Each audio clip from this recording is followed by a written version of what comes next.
Everyone may be seated. Good morning. We are ready to proceed. Ladies and gentlemen, this witness has been previously sworn to testify truthfully. Ms. Anderson. Yes,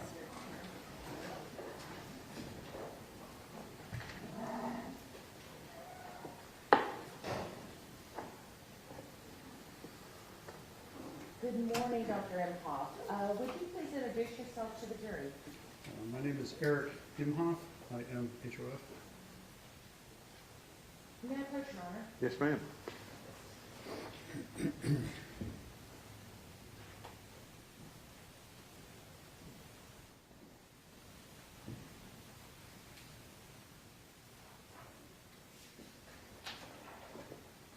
Dr. Imhof, I'm going to show you what has already been admitted into evidence as defense exhibit number 90. Would you take a look at that, please? Yes. And what do you recognize defendant's exhibit number 90 to be? This is a current copy of my CV. Now, Dr. Imhof, tell the jury a little bit about your education and background. Certainly. I earned a bachelor's in science with a specialty in psychology from James Madison University in 1989. I proceeded directly from that institution to the Virginia Consortium program in professional psychology. They've since changed the name, I'm sorry. The Virginia Consortium program in clinical psychology. And earned a doctorate in clinical psychology from that institution in 1996. It's actually a conglomerate of 4 universities: Old Dominion in Norfolk, the College of William and Mary in Williamsburg, Virginia, Norfolk State in Norfolk, and also Eastern Virginia Medical School. And Dr. Imhof, if you can do me a favor, you're a low talker. If you could use the microphone, pull it My forward. apologies, I'm sorry. Oh, that's quite all right.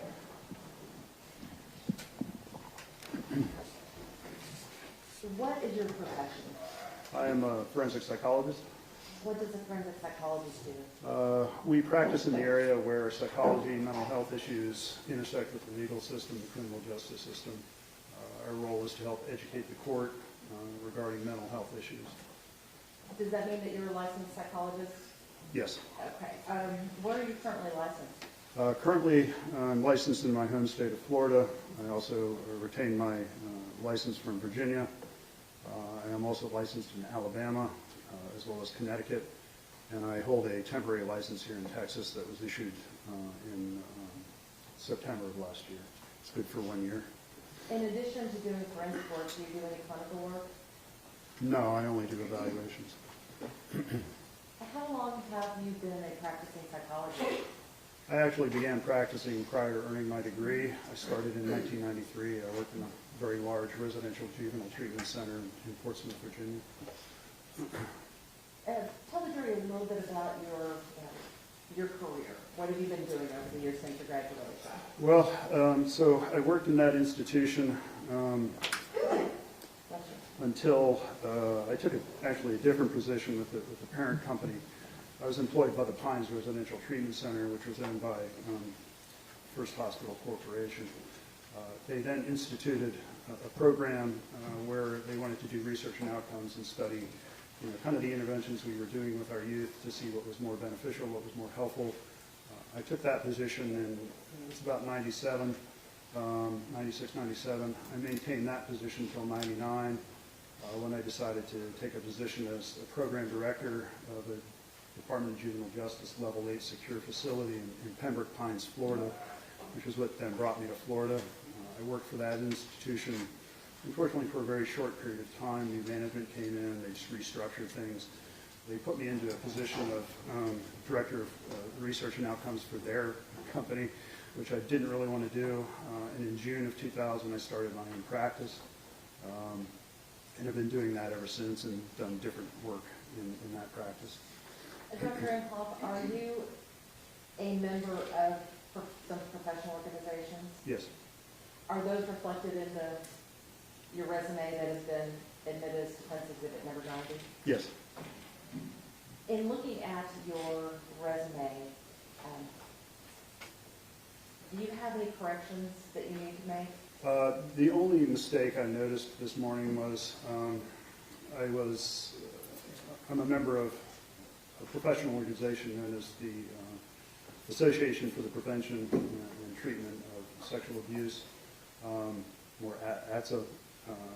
I am also a member of the state chapter of that organization, of which I was a board member. And I've been a board member a very long time, but I stopped being a board member in 2000, and that's not accurately reflected in my CV. That organization that you were speaking of, were you the president of that organization? Yes, on 2 occasions. And for how many years? The first time I was president was for 3 years. The second time was for 5 years. Dr. Imhof, have you ever been published? Yes. How many times have you been published?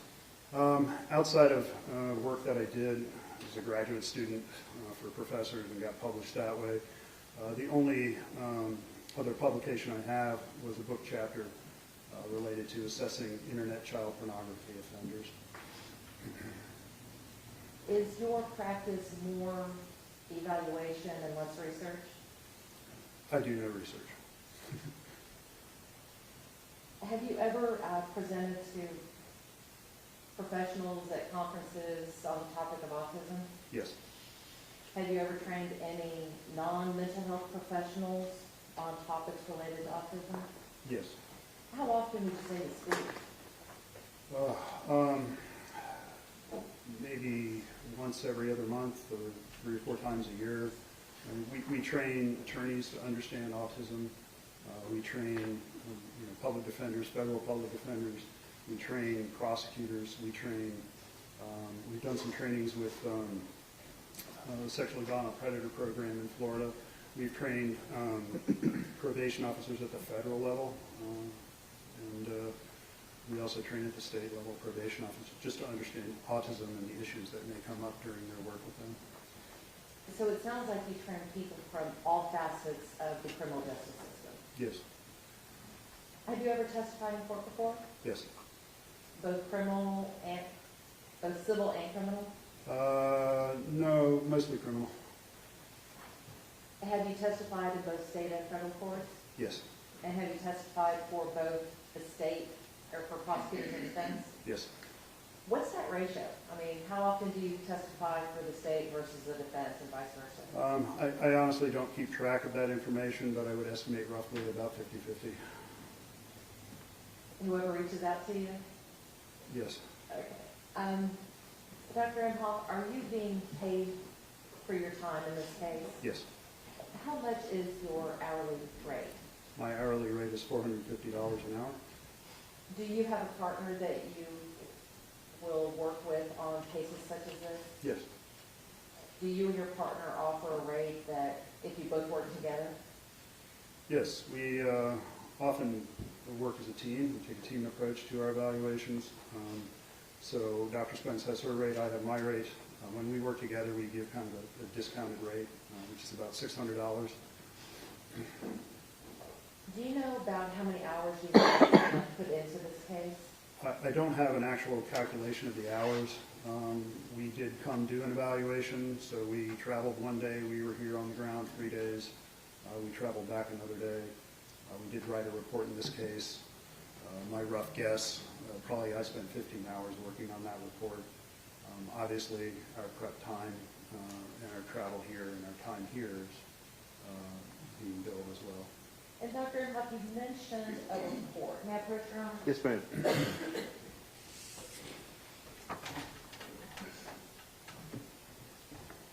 I'm going to hand you what has already been admitted into evidence as Defendant's Exhibit number 91.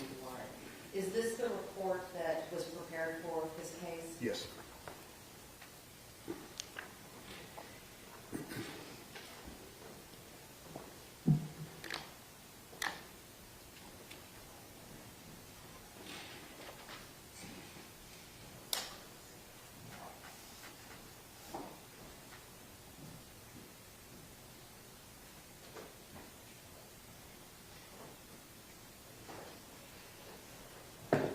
Dr. Imhof, what were you asked to do in this case? We were asked to confirm the diagnosis of autism spectrum disorder. How do you you do that? Give the jury a brief overview on your methodology and when conducting an evaluation such as this. Well, usually we start by reviewing records. We're looking for any indication of behaviors related to autism, prior diagnoses, mental health treatment, that type of thing. So we ask for all the records available in discovery. We will then proceed to meet with the client. We will do an interview to collect our own information. Typically interviews are just more social history in these cases, looking at things like where did they grow up, a little bit about their family, school history, how they got along with people, work history, mental health treatment history, obviously, alcohol and drug use, if any. We will also do a mental status exam, which is really, for lack of a better description, like a mental health checkup. We kind of go through all the diagnostic categories and see if that person has ever had any problems with any of those mental health issues in their lifetime. Then we will also do testing, which helps us confirm the diagnosis. Dr. Imhof, I noticed on your report that you weren't the sole author of the report. Who else contributed to that report? Dr. Spence, partner in my practice. Why would you only write one report? Why not have your own reports for each of you? Well, essentially, as I described, we work as a team approach, and we take the information. Dr. Spence has skill sets, I have skill sets. We kind of combine those skill sets and produce just one product. You talked about reviewing records. Were you provided records in this particular case? Yes. Is a list of those records contained in the report that you prepared? They would be in the appendix at the back of the report, yes. Now, generally speaking, well, let me back up. Where did you get the records? Who provided those? They would have come from your office.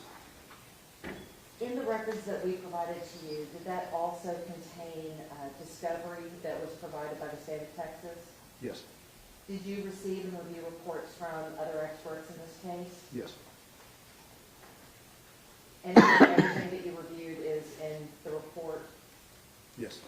Okay. Did you watch the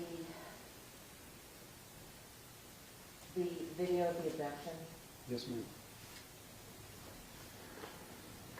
Is that something that was relevant to what you did in this particular case? We watched videos really looking for expressions of autism, symptoms of autism that may have come out during that presentation. It's often very helpful for us to see video of someone before we actually go meet with them to determine whether or not there's enough there to go forward with the full evaluation. Based upon what you saw, did you feel there was enough to go forward with the full evaluation? Yes, from what we saw in the records and what we saw in the videos, yes. You spoke earlier about doing clinical assessments. In doing a clinical assessment, do you rely solely upon the records provided to you? No. What else is involved? As I mentioned previously, we do an interview with the individual. We will also do testing. We also do collateral interviews. Very helpful for us to have other people's perspectives about the individual. Why is it important to have someone else's perspective? Because we want to corroborate information. We want to corroborate things that they tell us. And historically, there may also be things, particularly with autism, that individual doesn't know that are critical for the diagnosis. So really, one of the things we have to determine is there, developmental problems or delays early in life. So 1, 2, 3 years old. Obviously, the person we're interviewing will be able to tell us that information. So those collateral sources, primary caregivers, those types of folks can provide that information to us. Is it possible to do a comprehensive evaluation without speaking to collateral witnesses? Not in my opinion, not in a case like this for autism. You said that you meet with the individual. How many times did you meet with Tanner? We meet with him on 2 occasions. Do you know for about how long you met with Tanner? The total duration was about 9¼ hours. We met with him across 2 days. I think the first day much longer. I think the second day we met with him maybe an hour and a half to 2 hours. Well, Dr. Imhof, you said that you reviewed all of these records that you spoke with Tanner, that you spoke with collateral witnesses. What is the goal of all of that? I mean, why is it important to review everything like that? We are really just trying to get as much information as we can to support diagnoses, whether it's an autism diagnosis or some other mental health diagnoses. And we just take all that information in, and that helps us support a diagnosis. Can that information also help you to rule out a diagnosis? Yes. How important is it to be able to rule out a diagnosis? Well, I mean, obviously, many presentations can appear the same. So we want to make sure that we have the information that's going to kind of help us understand which one it is. So we want to rule out diagnoses for that purpose. I want to focus a little bit on the testing that you did in this case. And again, are the tests that you performed listed in the report that you provided? Yes, ma'am. The testing that you did, was that related specifically to diagnosing autism? Yes. Are there tests that are related to diagnosing autism that are considered to be the gold standard of autism testing? Yes, ma'am. And what are those? Predominantly the ADOS, the Autism Diagnostic Observation Schedule, now in its second revision. There's another tool. Let me back up. The ADOS is a tool that's actually administered to the individual that we're assessing. There's another tool that we use called the ADIR, the Autism Diagnostic Interview Revised. This is a semi-structured interview that's done with a primary caregiver, because that's one of the tools that kind of helps us go back and look at early developmental criteria and symptoms and expressions of autism. So those two kind of combined together are considered to be the gold standard in our field. And Dr. Imhof, did the results of the ADIR and the ADOS reveal anything significant to you? Yes. And what is that? Tanner would, on both tools, met the clinical cut score for diagnosis of autism. What do you mean clinical cut score? So we're collecting a lot of information, and then we go through and code that information in certain areas. So we're looking at things like social and emotional reciprocity, which is part of autism. We're looking at communication difficulties, which is another component of autism. And then we're looking at repetitive and restricted interests and behaviors, which is another kind of common presentation of autism. So we go through and we're looking for all these things during the interviews. We're looking for all these things during the interviews with the collateral witnesses. And then we go through and we code them. And you have to have so many, so many of the items to reach a clinical cut score, clinical diagnosis, so to speak. In addition to doing the ADIR and the ADOS, are there any other tests that you perform that can confirm the results of those previous tests? One of the things that we prefer to do is use a tool called the SRS-2, or the Social Responsiveness Scale. This is a tool that looks at social awareness, so being able to go into a room, pick up on nonverbal cues, kind of the buzz in the room, understand, read the room. Comprehension, so being able to take that information, process it, and then response. So once I have that information, how do I then respond to the people in the room? How do I communicate with them? There's also a scale on there for social motivation, as well as restricted and repetitive interests and behaviors. And it's a tool that's highly correlated with diagnoses of autism. So we use that in addition to kind of support the diagnosis. I noted in your report that you have given something called the ABAS. Yes. What is that? So the ABAS is the Adaptive Behavior Assessment System, now in its third revision. The ABAS is a tool that looks at functionality. So it's one thing to have a diagnosis, but everybody's different, and that's the really important thing to understand. So everybody with autism is not the same. They have impairments, or they have strengths in certain areas. They have weaknesses in certain areas. So the ABAS kind of helps us pull that out. So it's really a measure of functionality. It looks at things like social motivation, social engagement. It looks at just kind of practical skills, like being able to use functional academics, like balance a checkbook, use math. It looks at things like work and ability to work and hold down a job. those types of things. So we use that to kind of help us understand where the deficits may lie. Dr. Imhof, so the ADIR and the ADOS diagnose, or tools to diagnose autism. The SRS confirms the diagnosis, and then the ADAS talks about how that diagnosis affects the subject. Yes, Okay. in a nutshell, that's correct. Based upon the results of the testing and the observations and the records that you reviewed, to a reasonable degree of medical certainty, did Tanner Horner meet criteria for autism spectrum disorder as outlined by the DSM? Yes. Did you also evaluate Tanner for post-traumatic stress or any other symptoms related to traumatic events? We do.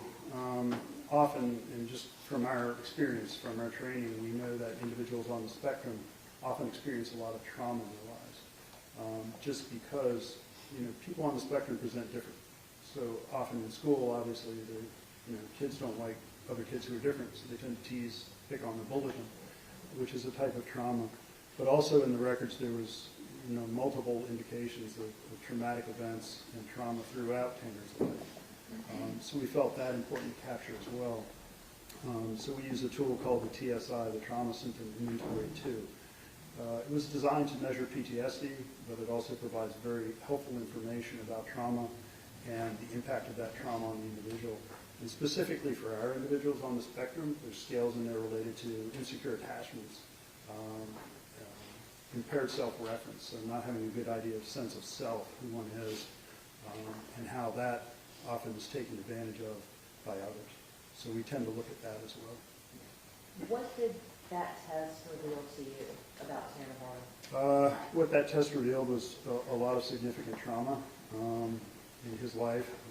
He reported symptoms of flashbacks, nightmares, those types of things related to traumatic events in his life. He reported high levels of anxiety on that tool as well. Not just anxiety, but also hypervigilance, which is always kind of being on guard and being very vigilant of your surroundings. But also depression was also another area that he elevated. Anger, frustration, which is common among individuals with autism. And also, in dealing with high levels of anxiety and the difficulties that Tanner dealt with, how he would deal with those. So there's different ways people deal with stress and trauma. One way is to kind of just, I'm not going to think about dissociation. There's, another form of dissociation, which is kind of checking out, just kind of zoning out and checking out and spacing out. Or tension-reducing behaviors, which can be directed towards the environment, can be directed towards oneself. So when people experience high levels of anxiety or stress, they tend to act out to reduce or relieve that tension and stress. And we can see this in multiple ways throughout Tanner's life. A lot of suicide attempts, a lot of self-harm, and those types of things. And Dr. Imhof, with regards to the TSI, are there any validity scales associated with that test? Yes, there are. What is the validity scale? So there's one called the ATR, atypical response, and one called RL, which is response level. So what these scales do is they look at over-reporting or under-reporting. So someone who wants to over-report to look particularly mentally ill or having particularly high levels of PTSD or stress or anxiety. And then there's other individuals who just want to kind of pretend there's not problems, kind of minimize their problems, so under-reporting, as we call it. Tanner produced within normal limits profiles on both of those. So he wasn't over or under-reporting. He was just being open, honest, and candid in his reporting. So based upon the TSI and the validity scales, was there any indication of malingering? No, not on that tool. On any of the tools that you had given him, was there any indication of malingering? The other tools really don't have validity scales built into them. Based upon your interview and review of the records and the evaluation of Tanner, did you arrive at any formal diagnoses other than the autism spectrum disorder that you mentioned earlier? I also diagnosed Tanner with bipolar 1 disorder. Most recent episode depressed. I think medications have been helpful in stabilizing his mood somewhat by his report. So that's indicated in the diagnosis as well. And I also diagnosed him with generalized anxiety disorder. It's really based on everything that we saw in the records, behaviors that we observed in him, and the results of the testing.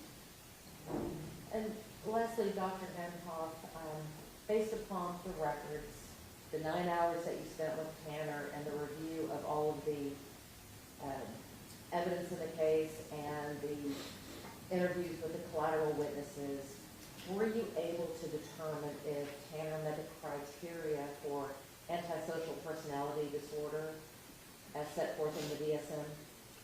I did not diagnose him with antisocial personality disorder, no. Why not? He didn't meet the criteria. I'll pass the witness on. Cross-examination. Dr. Imhof, let me ask you a couple of questions. You note on the first page of your report that he was provided with some documents that he signed before he was interviewed by your team. Is that okay if I call it your team? That'll be you and Dr. Spence? Is that okay? Absolutely. Okay. You used the word teamwork. So It is a team approach, yes. All right, I'm going to use that. You said he reviewed some documents and signed some things before you interviewed him. Is that right? Yes, sir. And at any point, did he have any problem understanding what you were explaining to him about those particular documents and what he was signing? No. And so you felt comfortable with regard to, for example, his intelligence, his ability to understand things at that point to be able to go ahead and interview him? Yes, he has an average IQ. All right. But he didn't have any dramatic problems understanding the forms and warnings and all the stuff that you gave him? No, we explained it to him in great detail. All right. And during the interview, I think that you guys took notes during the interview, right? And I think we've been given a copy of your notes. I'm going to ask you about that in a second. Let's talk just a little bit here. I want to clarify this. It seems to me you've got about, 30, 40 hours into this case. Is that right? I would say that's probably fair, maybe an underestimate. Okay. So 50? I haven't added it up, I'm sorry, I don't know. Well, if we said 40, you would say that's an underrepresentation. Possibly. I mean, there was obviously time spent preparing for testimony, travel here, time here. So. Of course. All right. Now, some of the things I wanted to ask you about is that I got what appears, and I'm going to show this to you. I have 3 sets of notes here. Is that your understanding that there were 3 sets of notes that were provided? I only have 1 set of notes. I don't know what Dr. Spence would have provided. Okay. Do you mind if I show you what was provided so you can tell me which ones are yours and which ones are sure. Dr. Mine are going to be the ones with interview notes written across it. This is you, where it says interview notes? Yes, that's mine. And so do you have any awareness of what Dr. Spence put in her notes, or do I need to ask her about that? I didn't read her notes, no. Okay. All right. We'll stick to yours that has the watermark on it. All right, certainly. So during this process, these tests that you give, and they have a lot of acronyms or abbreviations on them. I'm not going to get into that. But were any of these tests that were done that were things that were self-reported by Mr. Horner? So the ADOS would be self-report. We're asking him questions. We're engaging him in a different number of activities. Okay. But a lot of that is also we're observing him and what he's doing and how he's interacting with us. The SRS would have been self-report by him, and the ABAS would have been self-report by him, as well as the TSI. Okay. So those 4 tests, you're relying, at least in some part, on the accuracy and the truthfulness of what he's telling you. Is that right? Yes. And you would agree with me that his truthfulness is important in answering those questions for you to make a reliable diagnosis. Is that right? Right, I'm sorry. Yes. We were talking over each other a little bit, I'm sorry. It's helpful, but we also had, collateral information. We also had records which corroborated a lot of what he said. So. Of course. But again, like anything else, it's a multi-part approach, right? Yes, we're looking at the issue from several different angles or sources of information, if you will. Right. And so when you're talking about that and you're taking notes, you said that you watched the video in this case. Is that right? How many videos did you watch in this case? There, I believe, were 2 interrogation videos with law enforcement, and the one which has been referred to as the abduction video. Okay.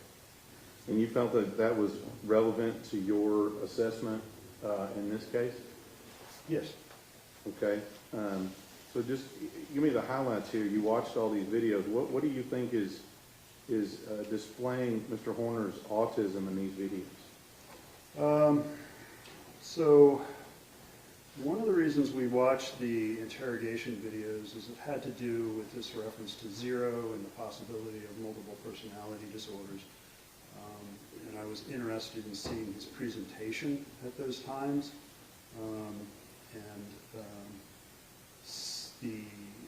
There were some indications in the abduction video of levels of anxiety, increase in anxiety, difficulties with change. Individuals on the spectrum have a lot of difficulty with changes in routines and those kinds of things. There was what appeared to be, to me, stimming behavior, which stimming behavior, when people on the spectrum get anxious, they engage in some kind of repetitive motor activity. Most people, when I talk about autism, think about the hand flapping, which is kind of classic. But there's also other stimming behavior, like some of our individuals we work with will touch their fingers to their fingertips, or they'll wring their hands in certain ways, or they'll arch their back. So these are all kind of different stimming behaviors. Right. And you said you observed some anxiety.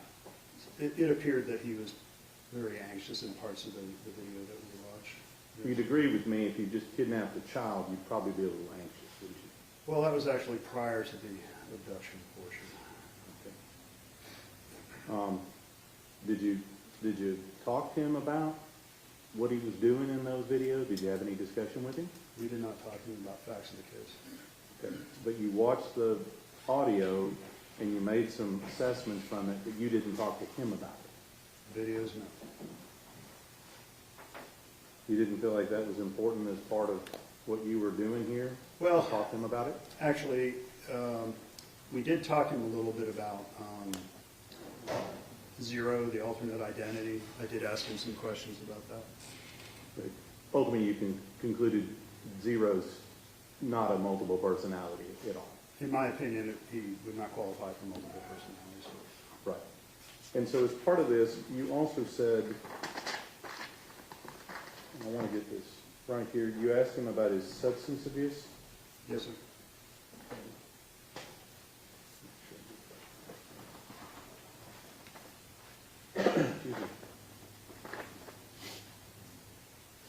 And I think you have kind of a litany of questions that you ask him about his substance abuse. I think it's like hallucinogens, marijuana, cocaine, crack, things like that, right? Yeah, different categories of substances, yes.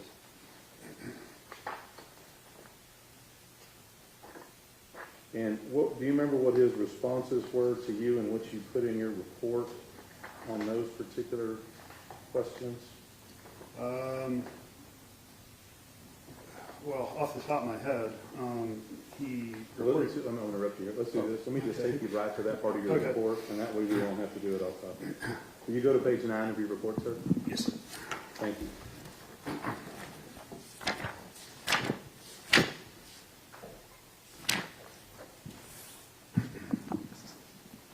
And I'm just gonna pick it out here a little bit, just kind of yes, no, a little bit here. I just want to make sure Sure. I'm correct here. Sure. It says that he used powdered cocaine at the age of 30, and his consumption was once per month and 2 times per month. Is that accurate? Yeah, he said it varied between once per month or twice per month. He didn't tell you he was using any cocaine on the day of the offense? We didn't ask him about the day of the offense. I'm gonna ask you. He didn't tell you he was using any on the day of the offense? He didn't offer that information. And then the second part of that, it's got, I'm gonna characterize that as psychedelics, LSD, acid, things like that. Is that the second part of that? Psychedelic mushrooms, LSD, yes. Okay, Ecstasy and can he be says classified that there. sporadically. Yes. And then it says, denied the use of crack and so on and so forth. Is that right? Yes, sir.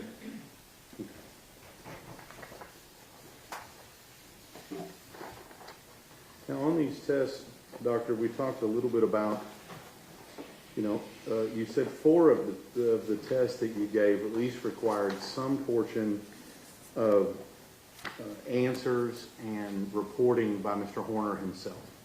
Yes, 4 of them would have, yes. And I don't think you only gave, 5 or 6 tests total? Given to Mr. Horner? Yeah. So he would have received the ADOS,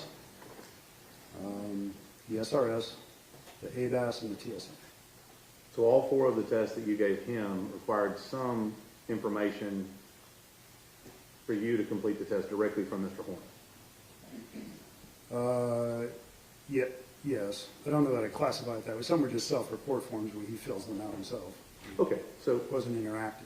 let me just make this a general thing. You have to get some things from him. Yes. Okay. And in this case, sir,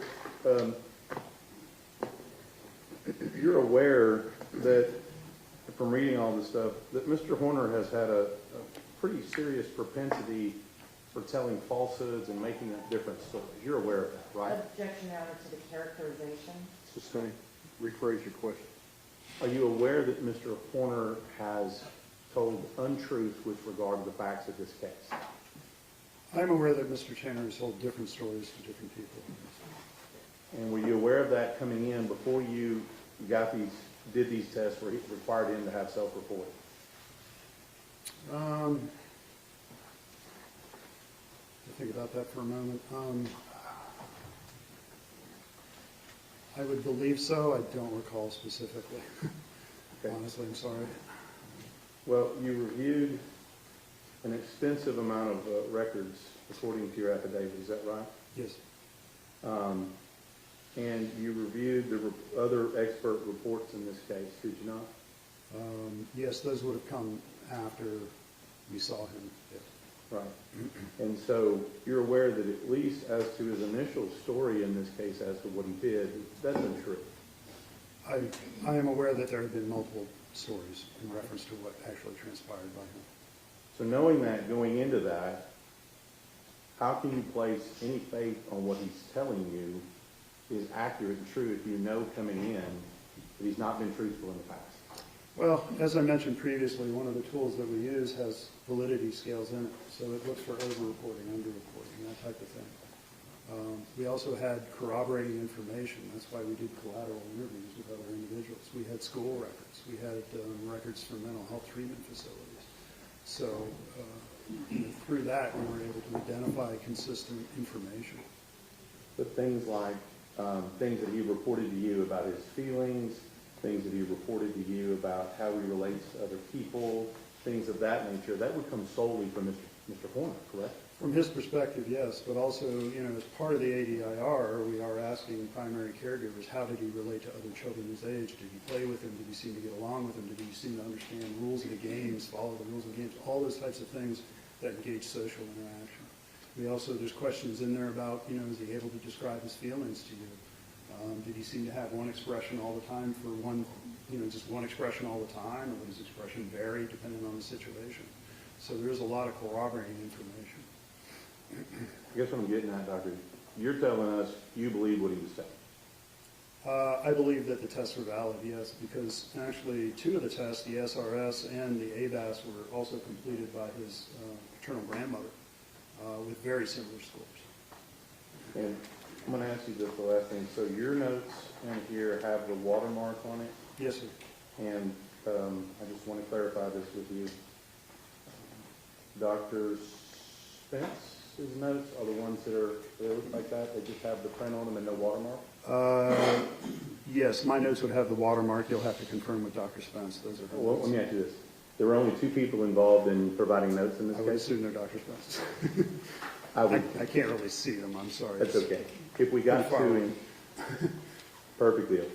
If we got 2 and yours had the watermark on them, Mine you would would be- agree with me? I'm sorry, mine would be the one with the watermark, yes. And Dr. Spence as well? I would assume not. Pass the witness, John. Redirect. Yes, Your Honor. Dr. Imhof, you reviewed a lot of records in this case. Yes. Did the school records that were provided to you, prepared by providers at the school, corroborate your findings on these tests? Yes. I mean, there were diagnoses of autism in those records. There were descriptions of behavior consistent with autism in those records, absolutely. So the records that you reviewed dating back 20, 25 years, were there any inconsistencies with that diagnosis? I'm not All sure right, I understand. let me rephrase that. You looked at records that go back 20, 25 years. Was the Yes. diagnosis consistent? Yes. The prosecutor asked you about whether or not you felt Tanner understood the documents that he was signing. Were you testing for intellectual disability? No, we didn't do any testing for intellectual disability.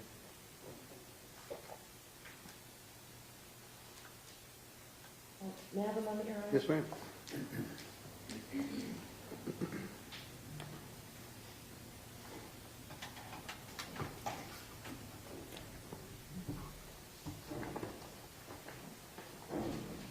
I have nothing further, Your Honor. Mr. Staten, Nothing further on. may Dr. Imhoff be excused.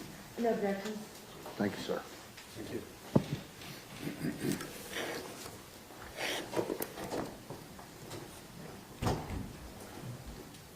He can stay. If you'd like to sit in, you're welcome to stay. Okay, thank you. Uh-huh. May I approach, Your Honor? Uh-huh.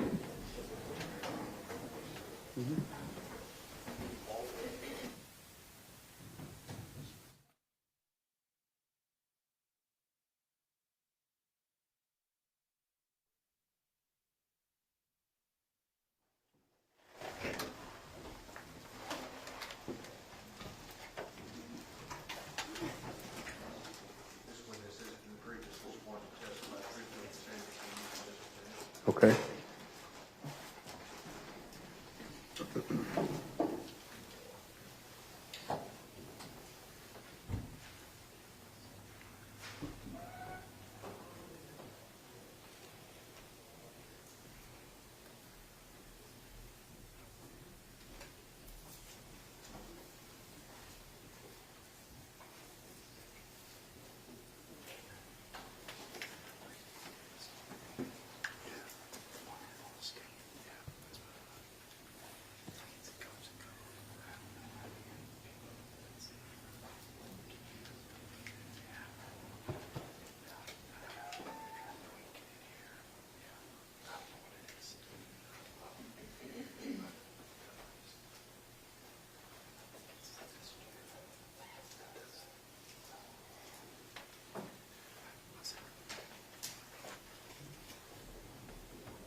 Good morning, how are you doing? Good morning, I'm fine. If you'll go ahead and introduce yourself to the jury.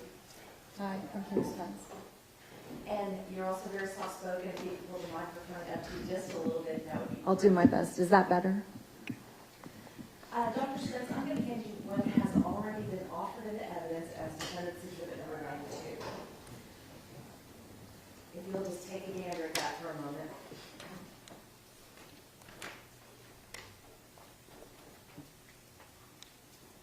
And what do you recognize defendant's exhibit number 92 to be? That's my curriculum vitae. And what is a curriculum vitae? A curriculum vitae includes the job that you do, the jobs you've previously done. It includes your schooling. It includes any committees that you're on. It includes your experience. And in my case, I do a lot of training, so it lists all the trainings that I provide on a regular basis. And Dr. Spence, what do you do for a living? So currently, I'm the clinical director of Autism Support Services for Specialized Treatment and Assessment Resources, which is a private forensic practice. I've been in that capacity for about 8 years. Prior to that, I worked for the Center for Autism and Related Disabilities at the University of Central Florida. And I do still work for them part-time, but in the 20 years that I worked for this center full-time, I worked with people with autism from birth to death. I worked directly with families. I provided training. I trained law enforcement on how to recognize autism. And prior to that, I was a teacher. Tell the jury about your educational background. My undergraduate degree is in secondary English language arts, so I was an English teacher. I then went back to school and I earned a master's degree in special education in Florida. It's called Varying Exceptionalities. And then I went back to pursue my PhD, which is in personnel prep with a specialized focus on autism and preparing educators, psychologists, or professionals on how to transition students out of school at any level into the community. You had mentioned a specialized treatment assessment resources. What do you do for, is that also known as STAR? STAR. What do you do for STAR? So I, with my partner who testified earlier, we conduct assessments. We do those sometimes together. I also do work on my own, which would be consulting for a variety of people, which could be public defenders, could be prosecutors, could be the court. I do a lot of education for the court. And I do a lot of training across the United States addressing autism, what it is. I do a lot of work with federal probation and parole, how to support individuals who come into contact with law enforcement, and to support those who may be rendering them supports and or monitoring them in the community. Dr. Spence, you also mentioned the Center for Autism and Related Disabilities. What is that? In the state of Florida, the Centers for Autism and Related Disabilities are technical assistance centers. They are state funded. There are 9 centers across the state, and they work primarily in concert with communities in wide areas, depending on where you are. And they provide training. They work directly with families. Again, people who, from birth to death, who have autism. They do a lot of training. Primarily, that's what I do in my part-time capacity. I train law enforcement. And they also do public-based work, so this would be community-based events, so to bring people together in communities who have autism, or if there's awareness that may be needed or necessary to support an individual. Now, Dr. Spence, do you hold any faculty positions anywhere? I'm currently, I've been an adjunct instructor at the University of Central Florida for about 20 years. I've taught in both the College of Education and in the Communication and Sciences, which is essentially the college that supports speech and language pathologists and occupational therapists. Have you been published? Yes, I have. And typically when you write articles and book chapters and whatnot, what is your area of focus? Most of my publications have to do with transitioning individuals, so helping individuals transition from high school into adult life who have autism, so supporting the family, the individual, and seeking community-based resources, and the best way to do that. Have you ever been on the editorial review board of any publication? Yes, I spent 17 years as on the review board for the Journal of Vocational Rehabilitation, which is a peer-reviewed journal in the field of special education and working with individuals who have disabilities who are seeking employment. And for the last 10 years, I've been on the consultative editorial board for the Journal of Intellectual Disabilities, which is both our peer-reviewed journals in the field, supporting primarily individuals with developmental disabilities. And Dr. Spence, are all of your publications listed in your CV that has been offered as Defendant's Exhibit 91? Yes, they are. Throughout your career, how long would you say that you have been working with people diagnosed with autism spectrum disorders? Since 1993. I started my career teaching in a psychiatric facility, and I went on from there to become a public school teacher. I taught both regular ed and special ed, and in 1999 I went to work for the Center for Autism and Related Disabilities. Have you ever testified in court before? Yes, I have. In both state and federal? Yes. For both the defense and prosecution? Yes.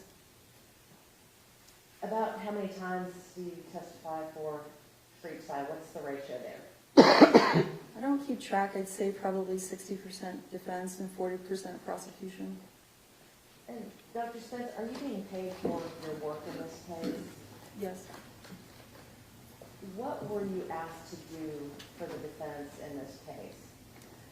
In this case, we were asked to, I was asked specifically to review educational records, social security records, and historical records for Mr. Horner, and my partner and I were asked to render an autism spectrum disorders evaluation. Give the jury just a brief overview of your methodology when conducting an evaluation such as this. So, as my partner testified, in general, we receive records. We receive records for a variety of reasons. We want to see if the person has any other diagnoses, if they have other mental health conditions that may affect how we're looking at them or what we're using to test them. We also do collateral witness interviews, so that's with family members, that's with educational staff. So the records, those, and then individual testing, that's considered appropriate and or best practice for that client based on what we're looking for. Dr. Spence, were you in the courtroom when Dr. Imhof testified? Yes, I was. Did you hear him talk about all of the records that y'all had received and reviewed? Yes, I did. Did you receive and review the same records? I did. Were you present during the testing that Dr. Imhof conducted? Yes, I was. Were you an active participant in the testing, or were you just an observer? I was an active participant in the testing. Now, have you reviewed the results of the testing that you and Dr. Imhof have, that y'all administered? Yes. Do you believe that, to a reasonable degree of medical certainty, that Tanner Horner meets the criteria for autism spectrum disorder? Yes. I want to talk to you a little bit about autism, okay? Are there different levels of autism? Yes. And what are those levels? So currently, according to the Diagnostic and Statistical Manual of Mental Health Disorders, so the DSM-5, which I'm sure you've heard quite a bit about during these proceedings, there's, under autism spectrum disorders, there's discernment for level 1, level 2, and level 3. And so essentially what this is differentiating are the types of supports that the individual needs. So as the diagnostician, you're looking at criteria. Do they meet the criteria of being autistic or having autism? Dr. Imhof talked about rising to the clinical level on the test based on observation, based on historical data. The level 1, level 2, and level 3 is a reference to how many supports that individual needs to communicate with others, to socialize with others. Some clients have very significant, what are referred to as restricted and repetitive patterns of behaviors, meaning they get overly focused on something. So how much support do they need to maybe move away from that or to not be perseverative about it? And so when you're doing the evaluation, we make a discrimination. Is this person only needing communicative support, or are they only needing a little social and communicative support? So that would be a level 1, or are we looking at somebody, level 3 would be probably nonverbal, needing significant supports to function in the community, either traversing the community or getting assistance. Is level 1 autism still autism?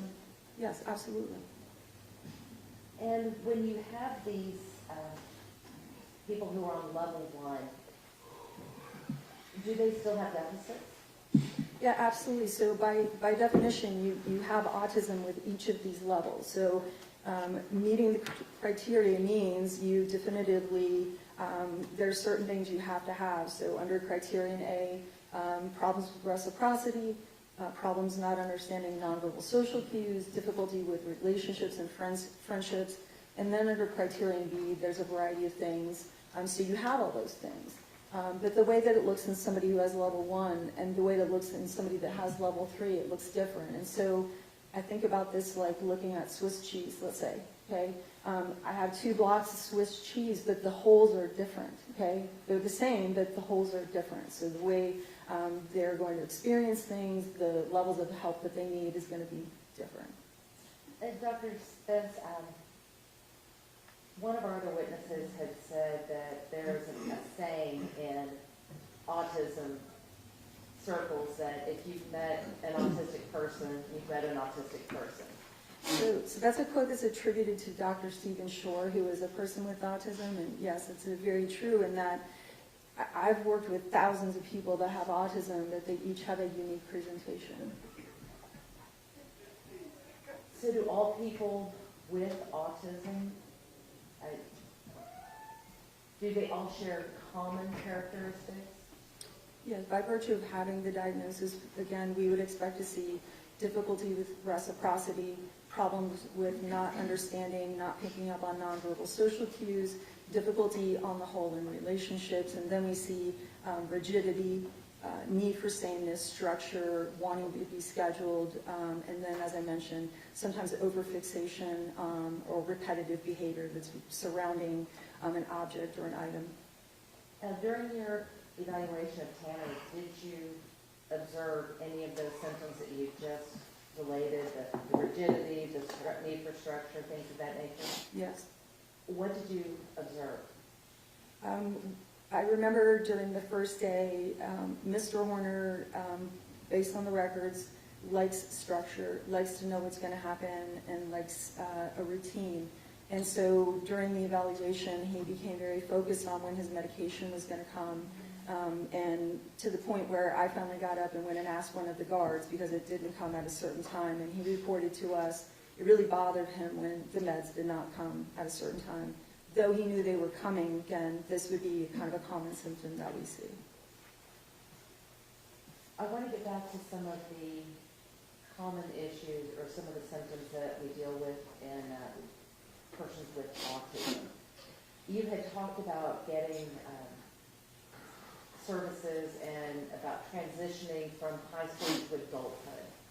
How important is it to assist a student with autism transitioning to adulthood? It's critically important. Why is that?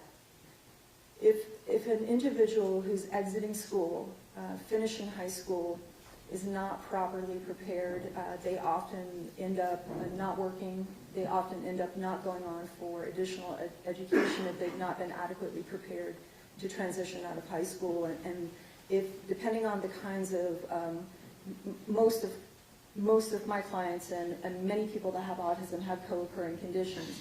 The 2 most common are depression and anxiety. So those also need to be supported. So depending on the way the client's presenting, we need to think about how able they are to live on their own, how able they are to secure medications, how able they are to secure employment.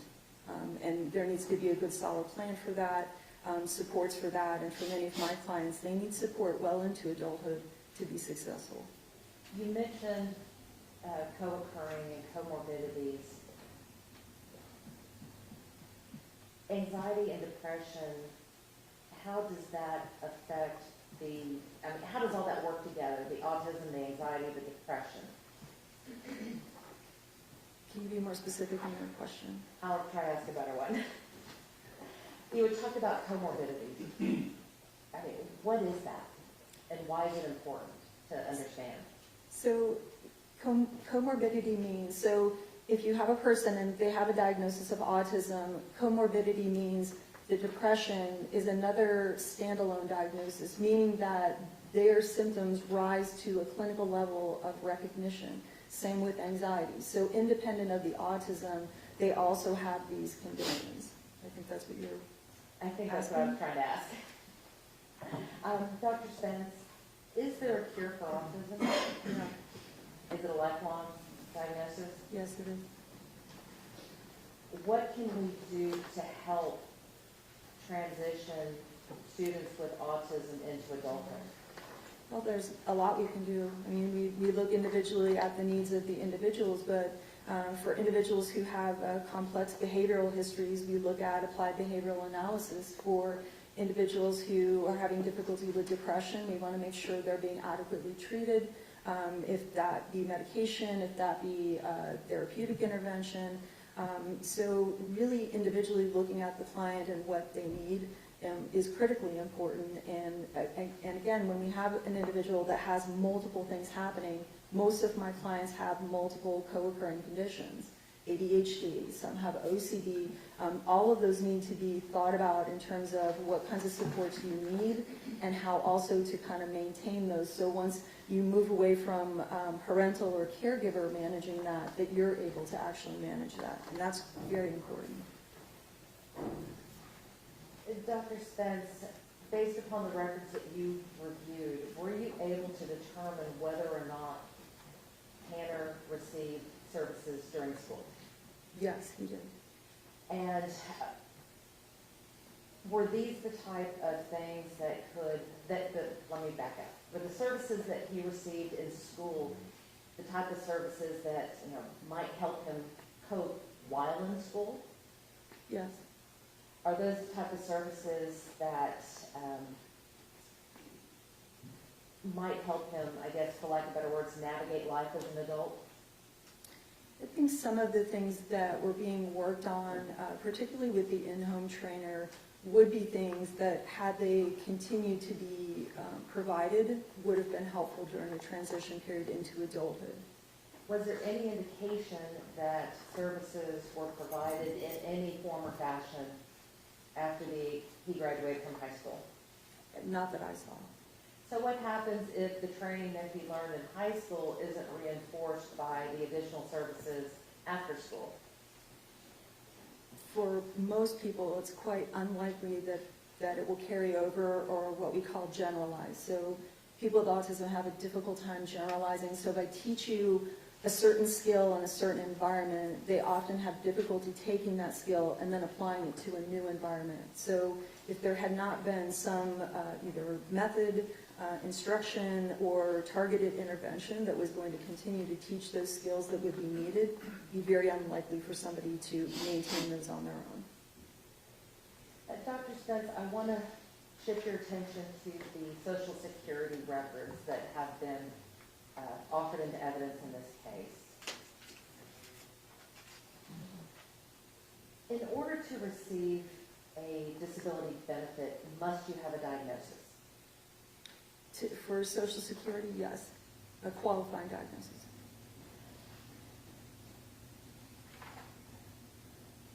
If you have a diagnosis, does that automatically mean that you are disabled? By the measure of Social Security? Yes. So you have to have a qualifying diagnosis, and you, according to the agency, then there would be certain demarcations of behavioral output or symptoms you're experiencing, and determinations are made based on the either presence of significant symptoms or the lack thereof. Did you review the Social Security records that were provided in this case? Yes, I did. And based upon your review of the records, were you able to determine if Tanner was receiving benefits as a juvenile? Yes, I believe he began receiving SSI income at the age of 10. He was identified as a disabled child at 10. And based upon your experience with helping other autistic juveniles obtain benefits, does the Social Security office, do they just hand it out, or do they need some sort of documentation? Oh, they absolutely need documentation. I want to jump forward to when Tanner was 18, and he went in for a disability determination decision. What does that mean? What is that? Sure. So the Social Security Administration essentially has kind of two operating bodies. So you've got 18 and prior to 18, and then you've got 18 and older. So for children who are identified and diagnosed, it's, I don't want to say simple, but it's quite easy to get services, especially if there's a behavioral component or difficulty in multiple settings, which was certainly the case for Mr. Horner. Once a person turns 18, the criteria by which the Social Security Administration uses to measure how disabled you are changes.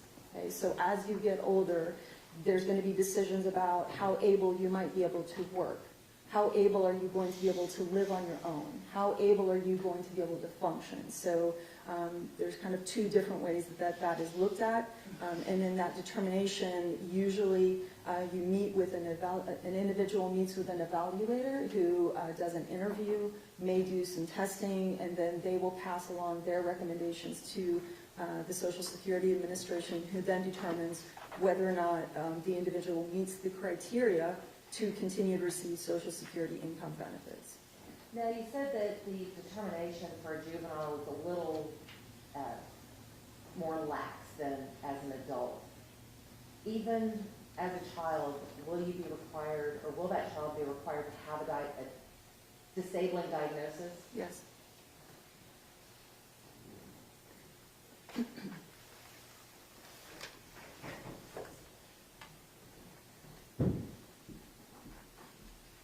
Now, based upon your review of the records that were offered by the state, were Tanner's benefits terminated when he turned 18? Yes. And was that because he no longer met the criteria? He no longer met the criteria according to the Social Security Administration's criteria. So does that mean that Tanner no longer had autism? No. Did you review the evaluation that was done in that case? Yes. By Dr. Pleaded? Yes. Yes. Do you think that was a good assessment for determining disability? No, I do not. Why not? You had an 18-year-old male who was driven to the interview by his grandmother. You had a young man who had a reported history, had been receiving for 7 years benefits based on that disabling condition, who reported that both of his parents were incarcerated. The interviewer described him as disheveled and not a good historian. And so really, in my opinion, what should have happened, and what in most cases would happen, would be you would then ask a collateral witness, you would ask a caregiver, and then they could have been afforded records from special education, which were readily available, his mental health records, which were readily available, or the recording of his paternal grandmother, who was taking care of him because neither of his parents were available to take care of him, how able he was to do things. Dr. Spence, I want to move on to the records that you reviewed related to the offense in this case. Did you review the video of this incident? Yes. And did you talk to Tanner about the facts of the case? No. Why not? We were asked to do an autism evaluation. And do the facts of the case affect your opinion on whether he does or does not have autism? No. So was it relevant to what you were asked to do? Reviewing all the materials? Reviewing specifically the facts of the incident. They're not necessary. They're obviously for making sure that we're only looking at autism and there's nothing else for that reason. Now, Tanner has multiple pervasive conditions. Now, we're talking about autism, depression, anxiety, lead exposure, FASD. Did y'all object as to leaving? Go ahead, ask your question. Communications disorders and structural brain abnormalities. So even though you didn't review the evidence related to the offense, and even though you didn't talk to Tanner about the facts of the case, can you opine on whether any of these conditions caused him to commit the offense on November the 30th of 2022? No, Is that what you're here to do? no, You're not here to say that autism caused him to do this? absolutely not. You're not here to say that fetal alcohol syndrome disorder caused him to do this? No, But my question is, is it possible that these conditions influenced his behavior on, on that day or the days leading up to that event? certainly. And can these conditions influence his behavior after the event, after his arrest? Yes, And can these conditions influence his behavior going forward once he goes to prison? yes. And lastly, Dr. Spence, I want to talk to you about Tanner. Now, based upon your 30-plus years in working with people with autism, do most of them know that they're just a little different? In my experience, yes, they do. And based upon your interactions with Tanner, did he know that he was a little different? Yes, he reported that to us. Now, even though Tanner has had these conditions that we just talked about, has he been able to behave himself in jail? That's been reported to us, yes.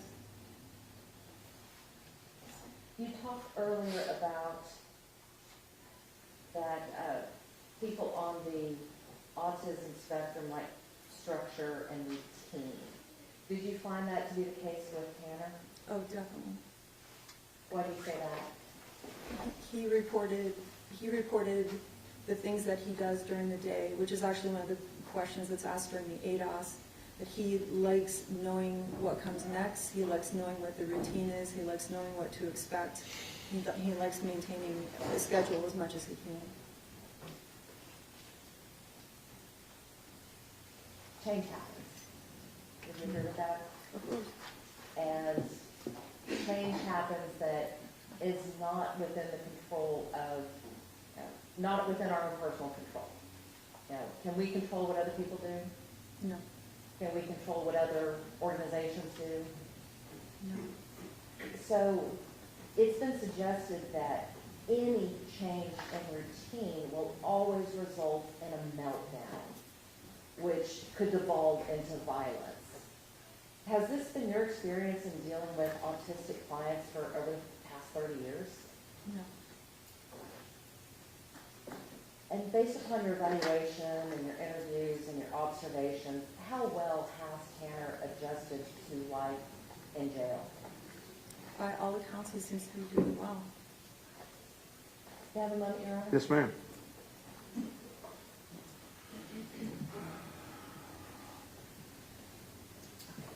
I'll pass the witness, Your Honor. Cross-examination.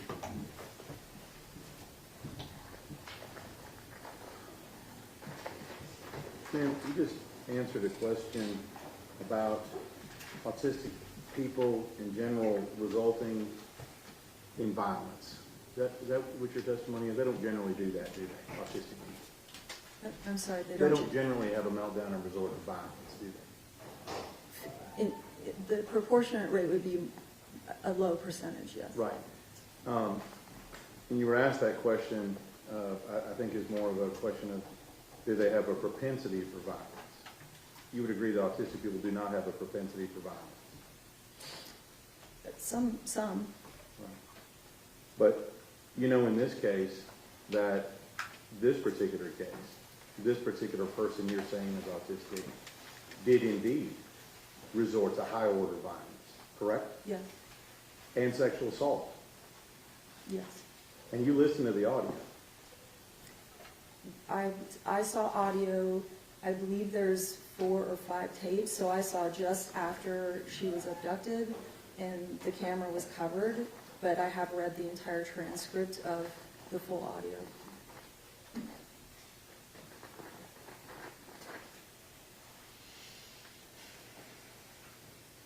Some of the questions, I'm not going to repeat questions that I asked Dr. Imhof as far as truthfulness and trustworthiness, but you'll agree with me that you realized coming into this that Mr. Horner had not been truthful about many aspects of what happened in this case. Yes. Did you inquire about that or challenge him on those at any point? We didn't ask him anything about the case. You didn't ask him about his truthfulness or anything else in the case? No. But you were relying, at least at some portion, on what he was telling you to fill out this, make up this report, were you not? Yes. But you didn't really know what he was telling you then was true or false. Well, we had additional information from collateral witnesses, from family members, and existing data to rely upon, which corroborated his answers to us. So let me just ask you this. Do you have your notes in front of you?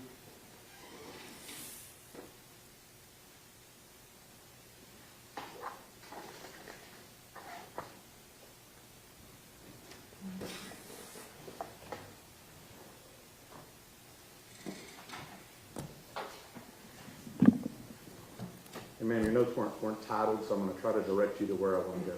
Okay. Yeah, you may have to show them. You may have to show them to me. I don't know if I brought my notes. Okay. I had I've them. got There would have been 2 files, so mine were day 1 and day 2. I've got a little highlight on mine. So is that going to be okay? That's fine. Judge, if I may? Absolutely.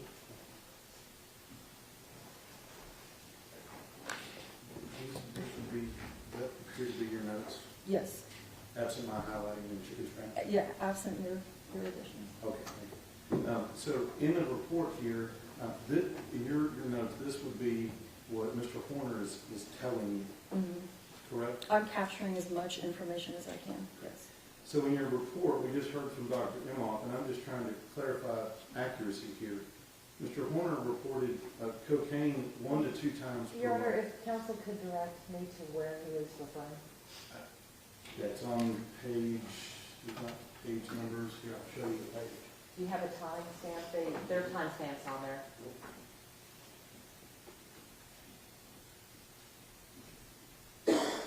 Which day is that? Not really dated or page. This one I think is from the 16th.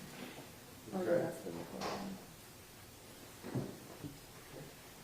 This would be from the 16th. The 16th Yes, of October. October. Because this is notes from the ADOS, so yes.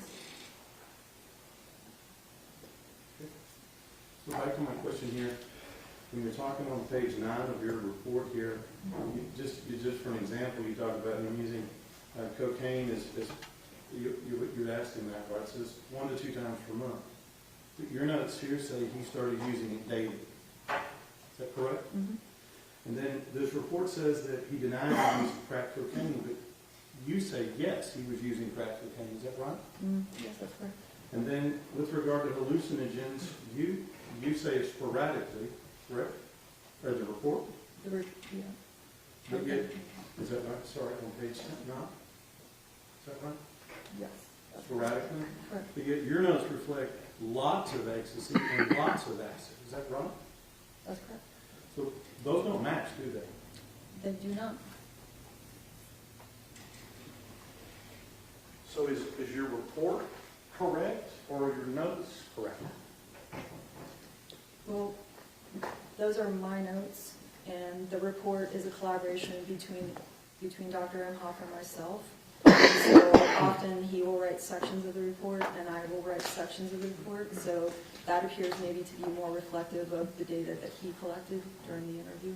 You said y'all were sitting there together when all this was going on. Yes. So it would seem like y'all would collect the same data, wouldn't it? Try very hard, yes. Right.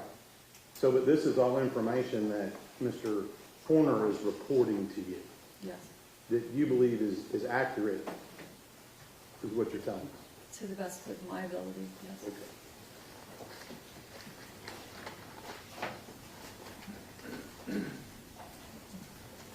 You talked a little about services and things, about people, and I'm going to kind of put this all together with the Social Security stuff here. You said the services provided allow them to transition from high school into adult life, and I think you said to be able to do things. Is that the word you used? Are you referring to the Social Security records? Well, I'm trying to get, you said that the services allow them, and I wasn't really clear what it allowed them to do transitioning from high school into adulthood. Well, Social Security is, in specific to this, is Social Security income. So it's money that is provided to, for children to a designee.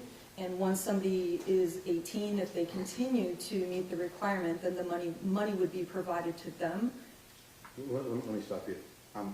I did not ask a very good question. Let me get back here to this. You said that they need support. These people that have been diagnosed with level 1 autism need support that transition from high school into adulthood. Most people with autism need assistance in transitioning, All yes. right. To allow them to do things in life. Yes, For example, things like have friends and a social life. That'd be yes, something they need to have. sometimes, yes, Maybe girlfriends or relationships.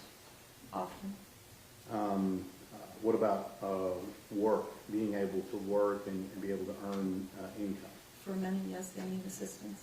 and things like that. But what you're talking about there are all things that, according to your report, that Tanner Horner does already have and has reported to you that that is how his life is it not? Well, for Mr. Horner, he had a very inconsistent ability to work. He had many jobs. I believe we have a list included in the report. He had great difficulty maintaining employment. Okay. Well, let me ask you about this. Your report reflects that he had multiple friends that he commented about you in his report. Yes, And he commented to you about an extensive social life, did he not? I wouldn't use the word extensive. Well, I mean, how many, let me just ask you, how many sexual partners did he say that he had? I'd have to go back and look at the, If I represented to you that he said it was 30, would that sound about right? So it sounds like he has a pretty active social life. depends on how you define social life. Okay, I agree with that. But he had girlfriends at the time, according to him? He did have girlfriends, yes. And then also in addition to that, he admitted to you that he had, I guess, from your notes, I would say pretty extensive drug use and partying. Is that right? I believe that is true, yes. And on top of that, you know as well in here that you said he got additional services and had them available to treat whatever mental health conditions were existing at that time, correct? At which time? Throughout his life. You reviewed the MHMR records and other things, did you not? So he had sporadic services throughout his life. Right. Now, I want to talk about work. You said he had a lot of different jobs. Yes. And I'm going to guess you're attributing many different jobs to his autism. Is that what you're saying? I think he had problems with employment that related to a variety of things. Okay. But what you're talking about here, and we've heard evidence of this, he was fired from different jobs and just walked out of different jobs, correct? That's correct. And that he was able to maintain employment for upwards of a year at least 2 different jobs, correct? That sounds about right. And that, including at the job that he was having currently at right now, when this crime occurred, November 30th, he was actively operating a FedEx truck, wasn't he? Yes, And that would require somebody to utilize a map or GPS, wouldn't it? yes, Would require somebody to communicate with people in the public. yes. and I would say effectively communicate things of package delivery and whatever he's doing as part of his job, right? It's pretty narrow, but yes. Okay. But he'd be able to operate a motor vehicle? Yes, a lot of people with autism drive. Okay. I'm just going through that. So he was actively working and making money at the time of this offense, wasn't he? Yes, that's correct. So when you talk about that he needs support to living life, what you've told me here is it sounds like he's living the life just like everyone else who's living a life. Friends, social life, girlfriends, work, partying and drug use. Those all sound like things that everybody else does. Would you agree? Yes.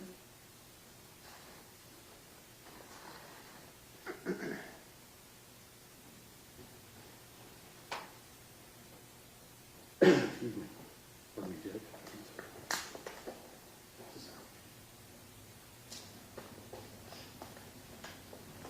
The last thing I'm going to talk to you about is you made several comments about his ability to be in jail and not have any issues in jail. Right? That's what you said? Yes, I answered questions for him. But it's true that he's been in segregated custody the entire time, isn't that right? That's my understanding. So he didn't have access to other people to do things to. He has been in segregation, yes, you're correct.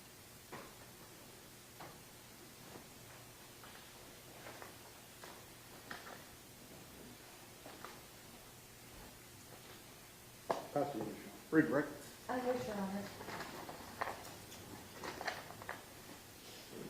Honor.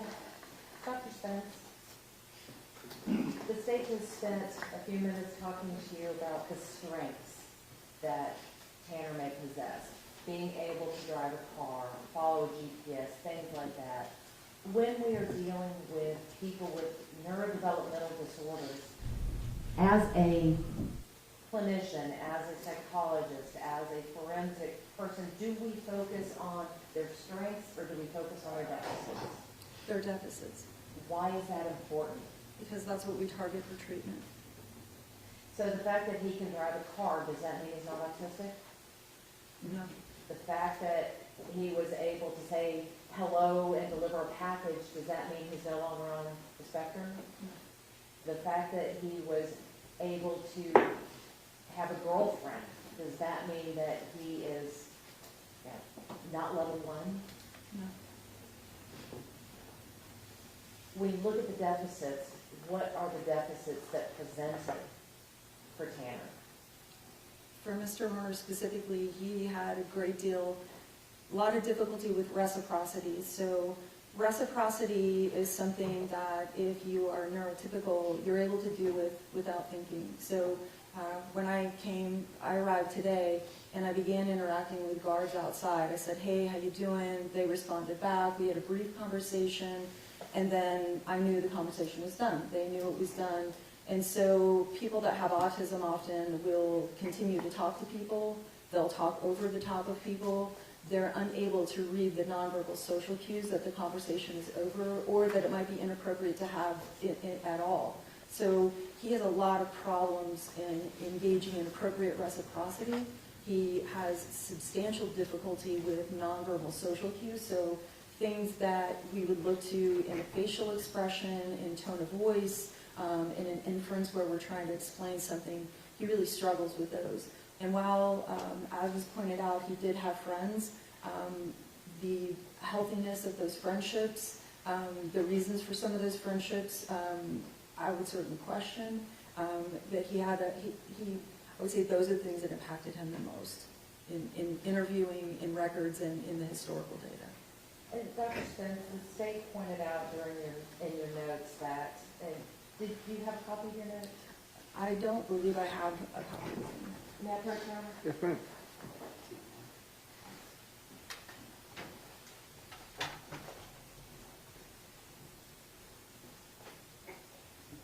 I believe this was the case that the prosecutor had mentioned, where you had noted at the bottom that there was lots of acid. Mm-hmm. Is acid a hallucinogen? Yes. I want to look at the rest of your notes. With regards to hallucinogens, well, let me back up. With regards to the acid, was there any documentation in your notes related to the time frame during which he was taking acid? No. Is there documentation in your notes with regards to the time frame during which he was taking hallucinogens? Yes, in my notes it says hallucinogens, started using them in 2011 or 2012, sometimes once per week, and sometimes he go long periods without using substances, then once per week. So is that really an inconsistency? Inconsistency. No.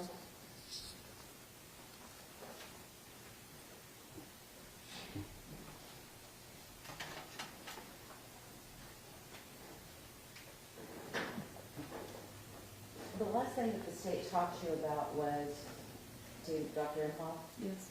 Did he have access to the other experts who evaluated him? Yes. Did he have access to the guards on transport? Yes. Did he have access to the people who brought him his lunch? Yes. Did he have access to the people who brought him his medications? Yes. Did he have access to other people in the hall when you were with him waiting for transport? I don't recollect. But he had access to other people other than inmates. Yes. Yeah. Did he attack any of those people? Not to my knowledge. I'll pass the witness. Mr. Stanton? No further on. May Dr. Spence be excused? No objection. Thank you, ma'am, and thank you very much.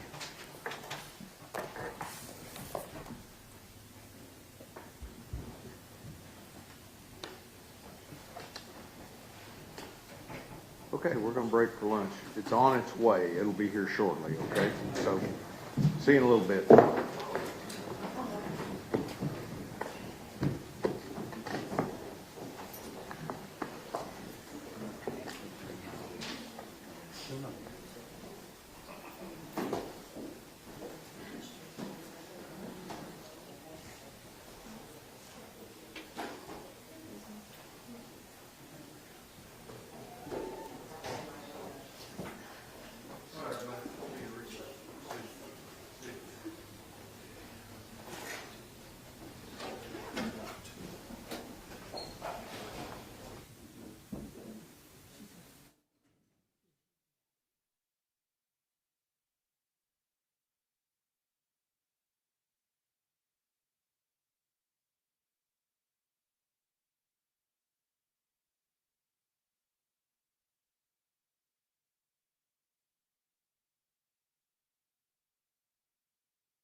defense exhibits.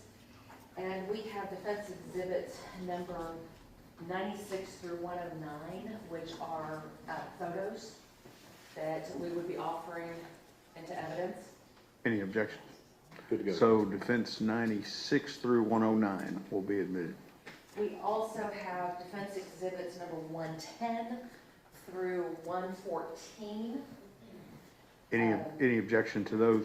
We're good, Your Honor. 110 through 114 are admitted. Actually, no, I think you had the objection to 114. Oh, I had one objection, 114, so 110 through 113. Okay. 110 through 113, no objection, and we would offer 114 for record purposes. Any objection for purposes of the record? No, Your Honor. All right, 114 is admitted for purposes of the record. All right, We ready? we ready. Let's go.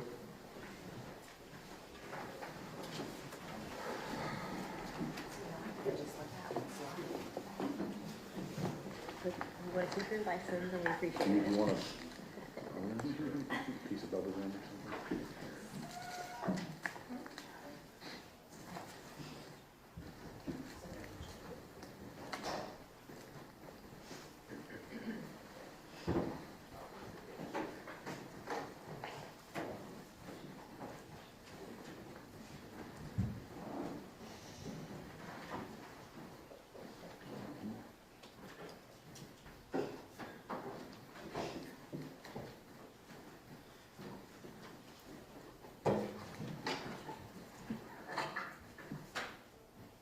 Everyone may be seated.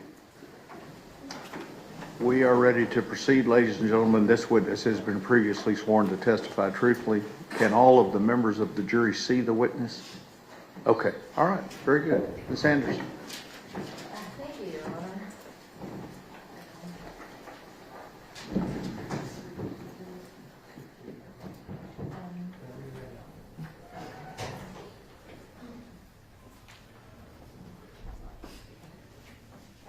I was organized and then I sat down.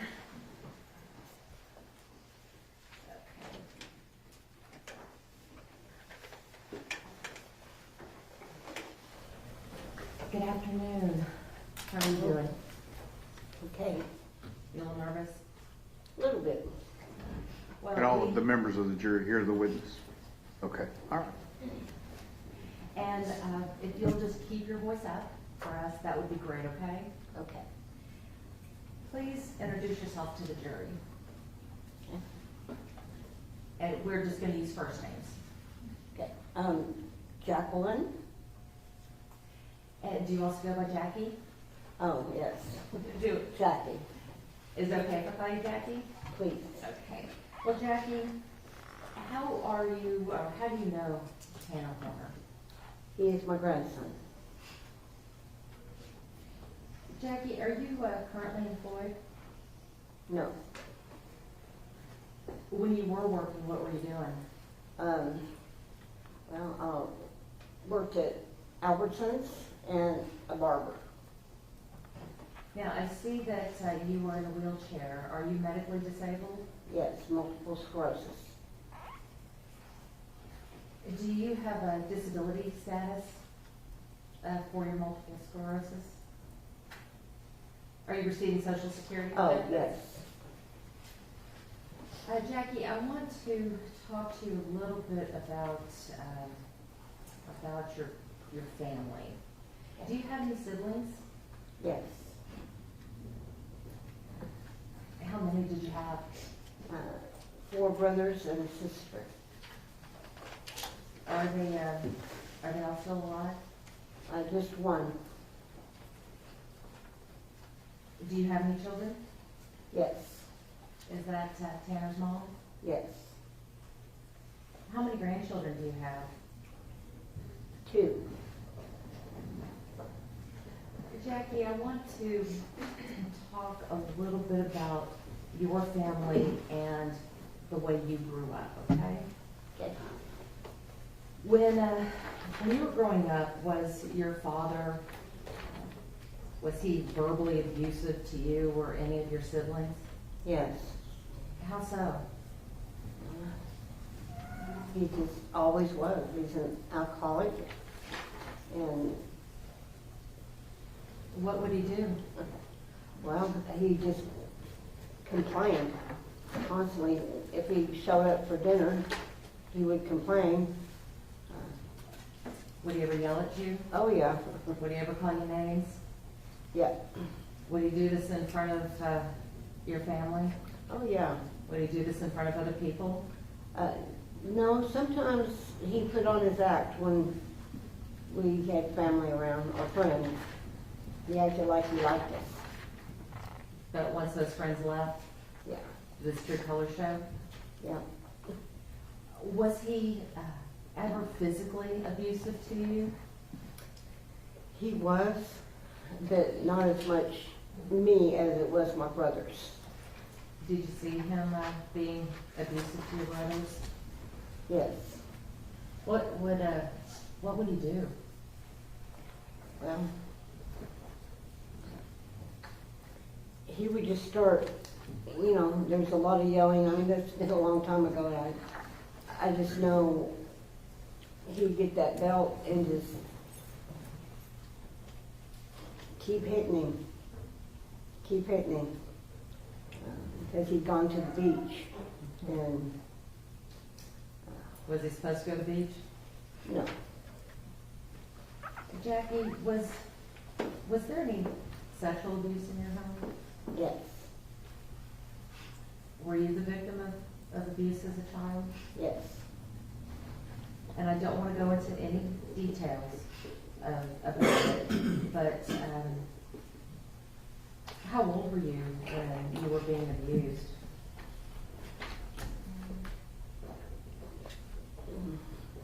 Very little. How often would this abuse occur?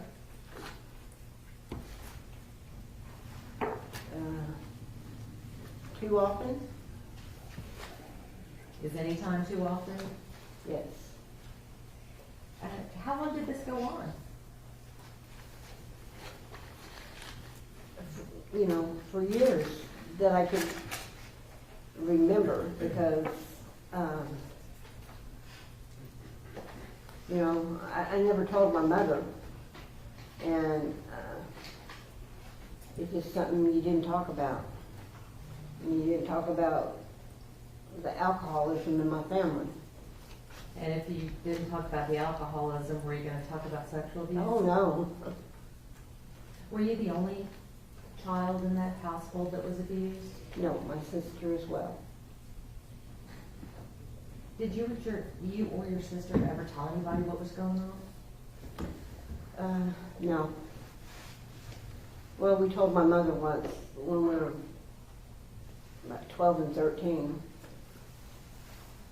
And how did that go? He was mad. Why didn't you tell me earlier? Did it stop after that? Oh, yeah. It had been stopped by then. And Jackie, did you ever get counseling to help you deal with what happened? yes, I did. And when you went to go see the doctor, were you diagnosed with anything? Do you have any mental health diagnosis? Well, depression, some PTSD, which that's a thing that I didn't realize it was. And do you still live with all of that? Yeah, but I understand it more. Jackie, I want to talk about your brothers and sisters for a minute, okay? Okay. Did any of your brothers and sisters suffer from any mental illness? Yes, Were there any suicide attempts amongst your siblings? yes. How many of your brothers and sisters were successful in killing themselves? My sister and my youngest brother. So that's 2 out of how many children? 6. You mentioned alcoholism with your father. Did any of your siblings have any alcohol or substance abuse problems? Yes. What kind of Everybody has that problem. Everybody has that problem? What kind of, what did you mean by everybody has that problem? In my, the alcoholism, And what about the substance abuse? yeah, that too. And Jackie, how far did you go to school? 10th grade, Or why'd you drop out? I was pregnant, And how old were you at the time? 15, And who were you pregnant with? Melissa. At any time did you go back and get your GED? I did. And why'd you go get your GED? Because I dropped out so early, and back then people had said, well, if you don't get your GED, it'd be hard for me to get a job. And I had to have it to get my barber's license. When did you get your barber's license? 1976. How long did you work as a barber? 40 years, Do you like it? yeah. Why'd you stop being a barber? Well, because I need something that had benefits, and Albertsons had that. And so you went to work for Albertson? Mm-hmm. You mentioned that you dropped out because you had become pregnant. Was this your first pregnancy? Yes, Were you surprised when you were pregnant? yes. Did you tell your parents? I told my mom, Did you tell your parents? You told your mom? yes. What was her reaction when you told her? Oh, Jacqueline, Was she supportive? she was. Did you ever consider terminating your pregnancy? Yes, Did you ever try to terminate that pregnancy? yes. What happened? Um,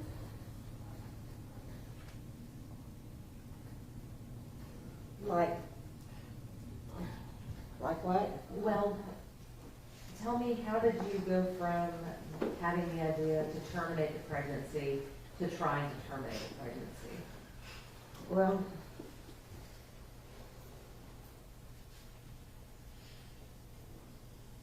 my mother knew a doctor, and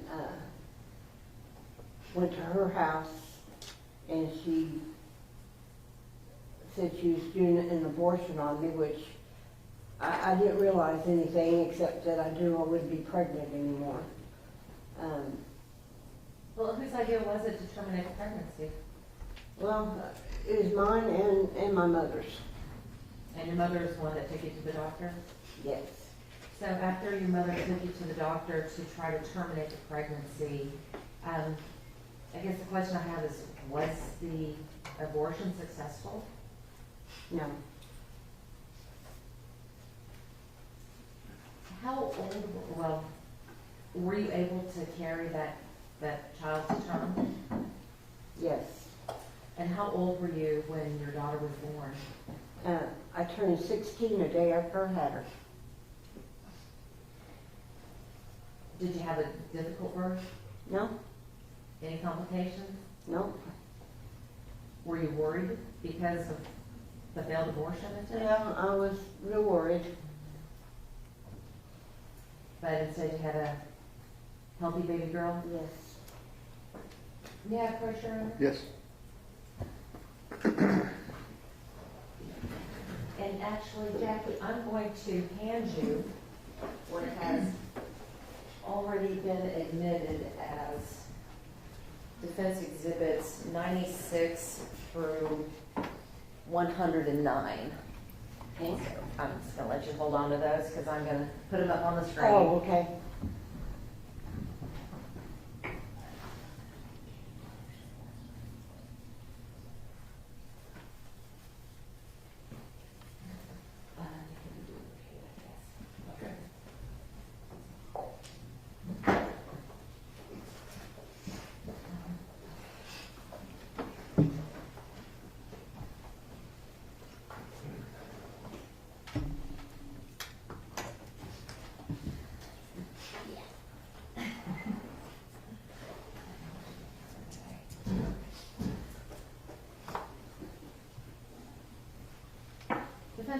number 96.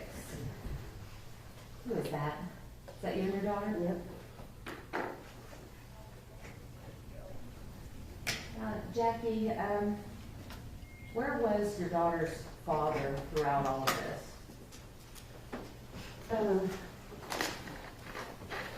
Well, we were together, except not living together, but with, he was at his parents' house, and I was with my mom's house.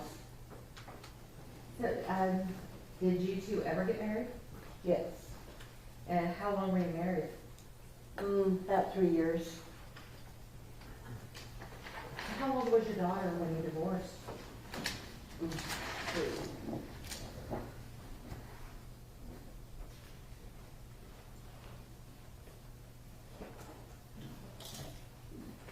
About 2.5 or 3. Were you and her father married before or after you gave birth? Before. So you found out you were married, we had the attempted termination, and then you got married and then gave birth? Yes, well, And was this all before the age of 16? yes.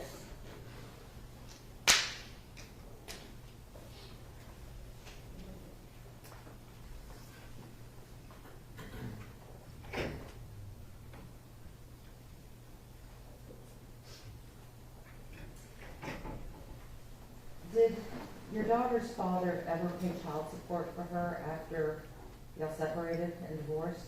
No. How did you support your daughter? I worked normally 2 jobs. And what kind of jobs did you have at that time? I'd be a waitress, and then I was a shampoo girl for like 4 years before I decided to go to Barber College. Jackie, I want to move on a little bit, and I want to talk about your second husband. Now, did the two of you live together before you married? Yes. At the time you moved in together, did you have any concerns about your boyfriend and your daughter? No, not at the time. So when y'all moved in together, you thought everything was A-okay? Yeah. Newly in love. Before he moved in, did your daughter ever tell you that your boyfriend had sexually abused her? Yes, she did. And this was before you were married? And even though your daughter had told you about this incident, did you marry him anyway? Yes, I did. After he had moved in and y'all had gotten married, do you ever remember an occasion where your daughter had put a sign on her door? Yes. Did you remember what that sign said? Something like, it was a big poster that she had on her bedroom door that said, who's ever coming in at my room at night, please stop. At the time, did you know what that meant? No, I mean, I automatically thought, oh, it must be a stepbrother, because he had the bedroom next door to the girls. And, Do you know what it means now? oh yeah, Or what does it mean, or what did that sign mean? that her stepdad was coming in there at night. She had told the school. Well, that was my next question. Did she ever tell anybody about that? Yes. But she, she tried to tell, she told me the first time it ever happened, and I didn't believe her. And how could I not believe a 4-year-old? That's all on me, and I live with that still. 4-year-olds don't lie. Hi, Jackie. Did CPS or law enforcement ever get involved after Yes. she had told what had happened? And what happened after CPS and law enforcement got involved?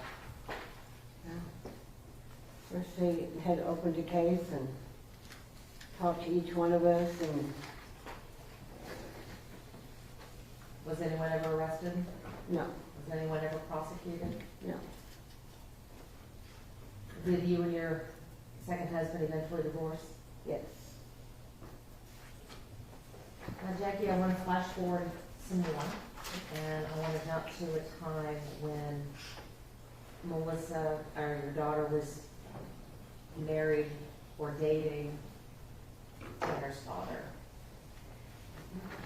Did you ever meet Tanner's father? Yes. Was he older than Melissa? Yes. And how much older was he than your daughter?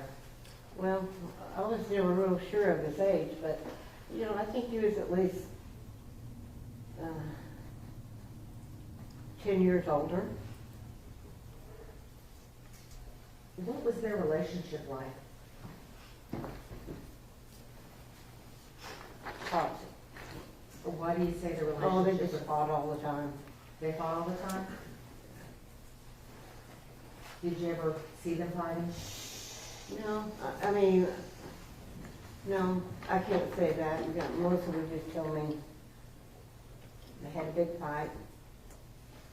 Do you know if he was physically abusive to her? Yes. Did you ever see her with bruises? No, I can't say I saw any bruises, but he was abusive to her. While Melissa and Terry were married, did she become pregnant with Tanner? Yes.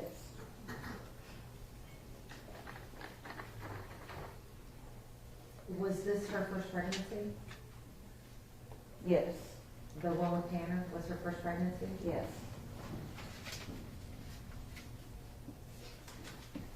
Did she seem happy about becoming a mother? Yes. She was very excited. Or what do you mean by very excited? Oh, she was just happy. She was happy to have a baby.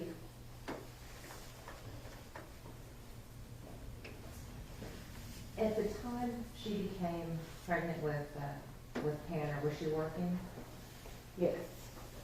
And after she gave birth, did she go back to her job? Yes. When she had gone back to working, how old was Tanner? If you can remember.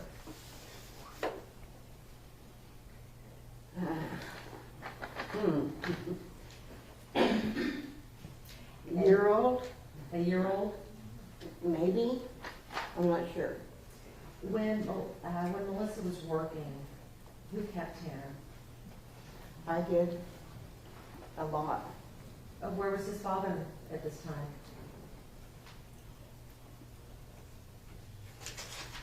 I don't know. When Tanner was a little boy, how did you feel about taking on so much responsibility with him? I was okay with it. I loved him. He's my first grandkid, and I figured I could do better with him than I did being a mother for the first time, because I was so young that I had a little experience by the time he came. I'm going to show you Defense Exhibit number 97. Who is this? It's Tanner.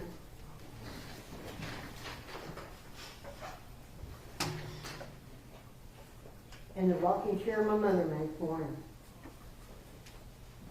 Your mother made that for him? Mm-hmm. But she painted it all. What was painted on that? Just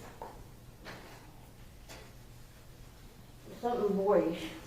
I don't Something remember. boyish. I'm gonna show you defense exhibit number 98. Who is that? It's me and Tanner. About how old is he here? He looks like he's about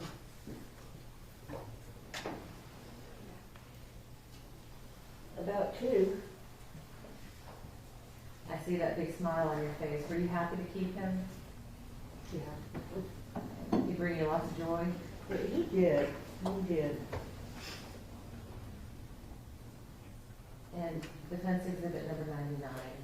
Do you remember this? Oh, yeah. What's going on in this picture? Oh, we were just in the front yard, walking around, and he always would pick those up and blow on it. So it, until it was empty.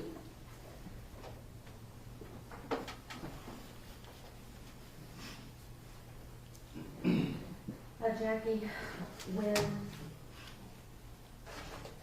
Melissa had gone back to work, well, let me back up. At the time that, before Melissa became pregnant with Tanner, do you know if she was using drugs? Before she went back to work? No, before she was pregnant. I can't say, nothing that I saw. Did you ever see her use drugs? No. Did you ever see her use drugs after the birth of Tanner? No. Have you ever seen your daughter under the influence of drugs? Yes. Tell me about that. What was her behavior like when she was using drugs?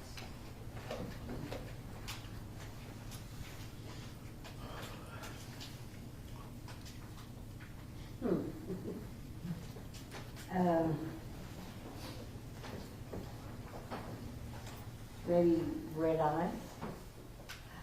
And how did she behave? Well, she was happy, and then, she was at work, and would come home and see Tanner. I mean, she was as happy as can be. Then what makes you think that she was under the influence of drugs at the time? Well, because she came home from work. Now, Jackie, has your daughter ever overdosed from drugs?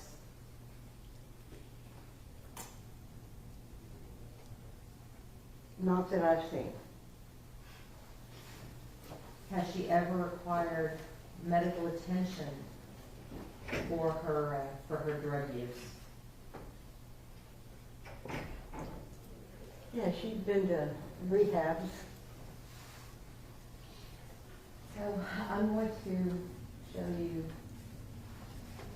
defense exhibit number 100. Do you remember this? Yep. I was at a rehab. How often did Melissa have to go to rehabs? She's been several times. And always wanted to go because she knew she needed it. She just really struggled.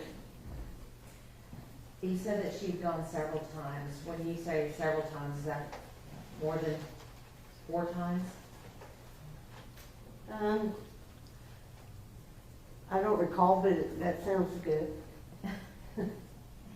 And this photo, defense exhibit number 100, was that taken in one of the rehab facilities? I'm sorry, what? Defense exhibit number 100, was that taken in one of the rehab facilities? Yes.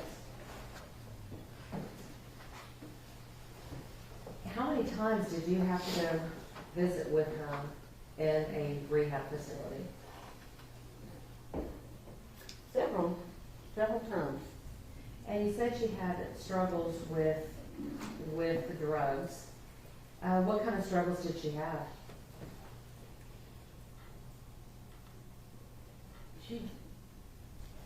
I don't know, just doing them, it was not a good thing, and she knew it wasn't, but she had a hard time kicking the habit. And, And was she using heroin at the time? yes, Do you recall an incident where she had taken heroin and fell asleep on the toilet?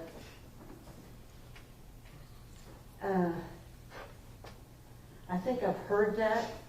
But do you remember when Tanner had to come get you and bring you into the bathroom and show you his mother who had passed out on the toilet? No, I don't remember that.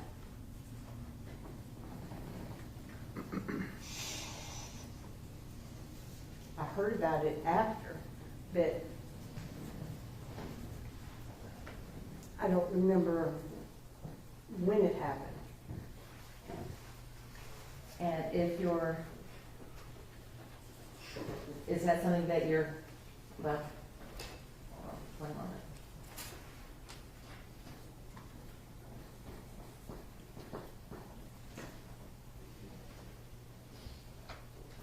Did your daughter ever have mood swings? Yes. Did she ever have act paranoid? Yes. When did you first started noticing, the paranoia and the mood swings?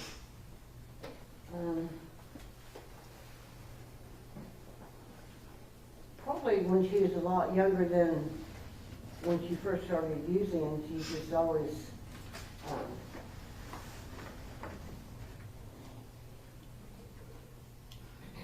I think it's because she's bipolar, and I think it started happening early in her age. And so your daughter's bipolar?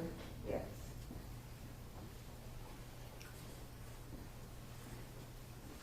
Do you know if she sought any sort of medical treatment for her mental health? Yes, she did. How'd that work for her? Well, I mean, they gave her information, and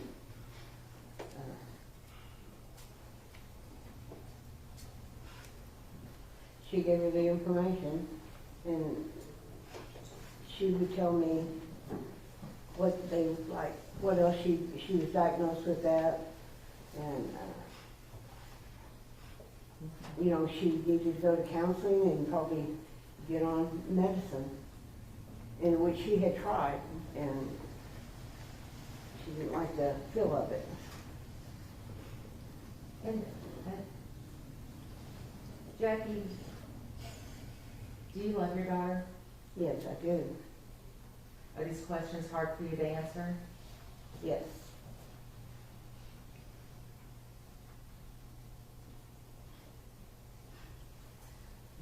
I want to talk to you about your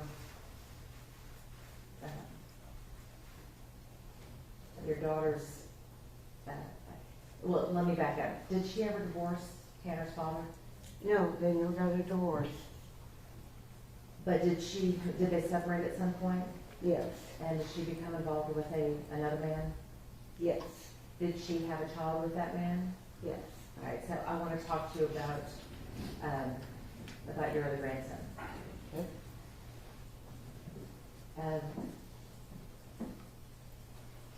How did Tanner react when he found out that he was going to be a big brother?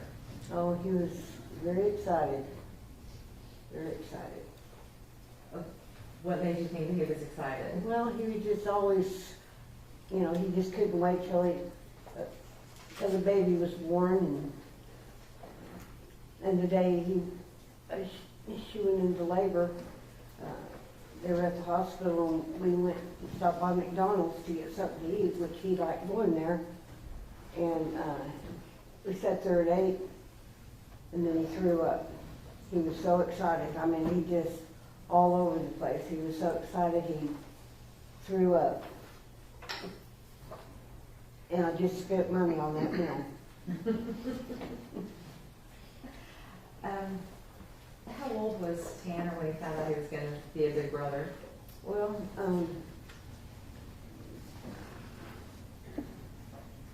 he was either 9 or 10. He was 10 when he was born, so.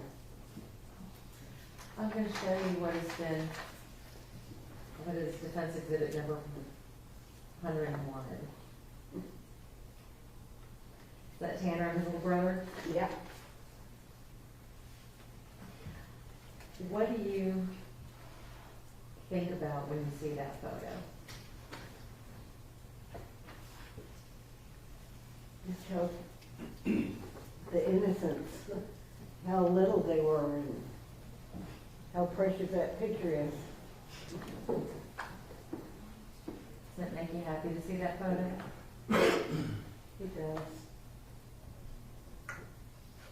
Now, defense exhibit number 102. Is this a picture of your daughter and her 2 sons? Yes. Approximately how old is Tanner at the time?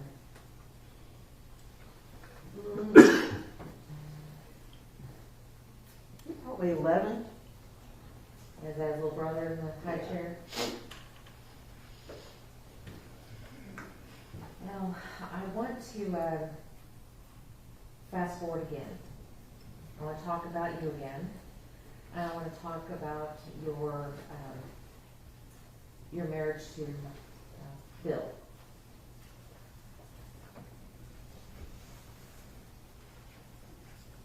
Your husband, is that your third husband? Yes. Okay. Your third husband, Bill, was he in the military? Yes. Do you remember what branch? Army. Do you know if he had ever been deployed? Yes. Where was he deployed? Well, he went several places, but he was in Vietnam. Do you know what he did for the Army in Vietnam? Well, several things he did, but the longest thing he did was he was a tunnel rat. What's a tunnel rat? Well, they go underneath in a tunnel and scope out the place, you know. I guess set traps. Are they He looking didn't for always booty? talk about it, but, Oh. yeah, it is something that most people wouldn't want to do. Go into the unknown. Was he looking for booby traps? Yeah.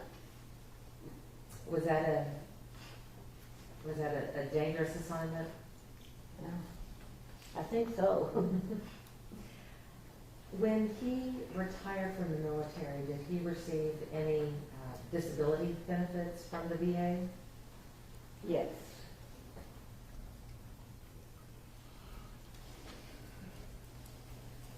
Would you describe Bill as a paranoid person? Yes. What would he do that would make you think he was paranoid? Well, he was always, you know, always trying to find something wrong. Or what do you mean trying to find something wrong? Well, just in daily life, he would just nitpick things, and he was angry. He was angry? Now, would he ever sneak around the house or sneak up on people? Oh yeah, I'm sure he's done that. People like to sneak up on me because I scare easy. You had said and described Bill as an angry person. Did he have a bad temper? Yes. Well, why do you say he had a bad temper? Well, he displayed it all the time. He just didn't have much patience, and he would just get, he was always mad about something, and if it didn't go his way, it was nobody's way, and he'd just get mad. What would he do when he got angry? Oh, wondered that too. Many times. And when he got angry, what would he do? I mean, would he yell? Would he throw things? What? Well, yeah, he would yell. That was always a big one. Or not talk to me for weeks. When Tanner was young, did he and his mom move around a lot? Yes. Well, it depends what a lot is. Well, in your opinion, was it a lot? Well, no, I'm gonna say not so much. They did live in several places, but when Melissa and I had discussed that we were gonna, because where she was at that time in her life, she thought it would be a good idea that he come stay with us, my husband and I. Where she knows he would be safe and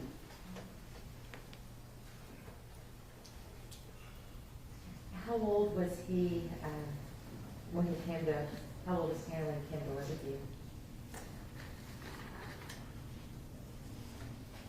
I'm gonna say probably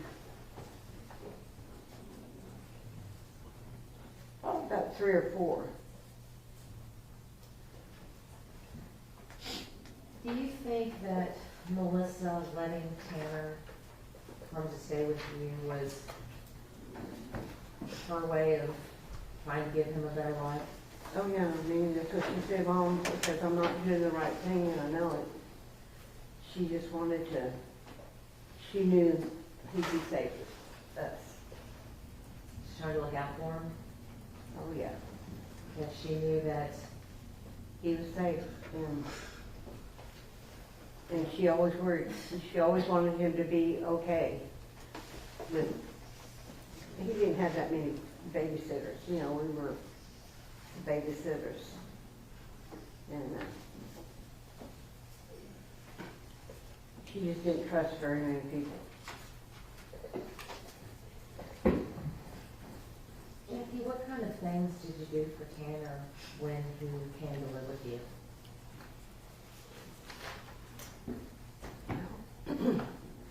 We go to parks, we went to movies, a lot of Disney movies.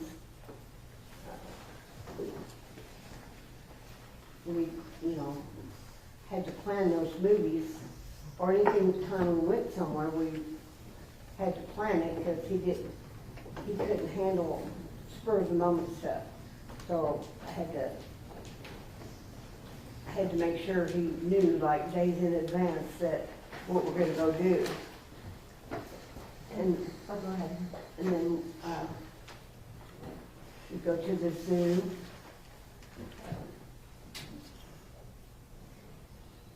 When you said that he didn't like spur of the moment, what do you mean by that? It was too quick of a decision. I mean, I'd have to plant the seed and he'd have to think on it, I guess. That's what ended up working better, especially, you know, that all started with doctor's appointments, that he got to where he handled that, and he knew that I would remind him every day of something that we had planned. Did it work better for him to know in advance? Yes. Did it work better for you to know Yeah. in advance? Yeah, he would, yeah. When you and Tanner would go to these Disney movies and plan these outings, do you remember about how old he was when all of that started? Will you repeat that, please? When Tanner moved in, about how old was he?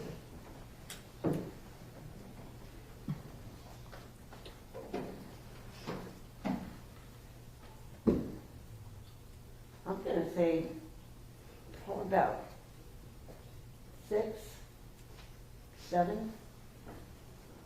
Did you enroll him in school? Yes. I first enrolled him in daycare. So, because I worked.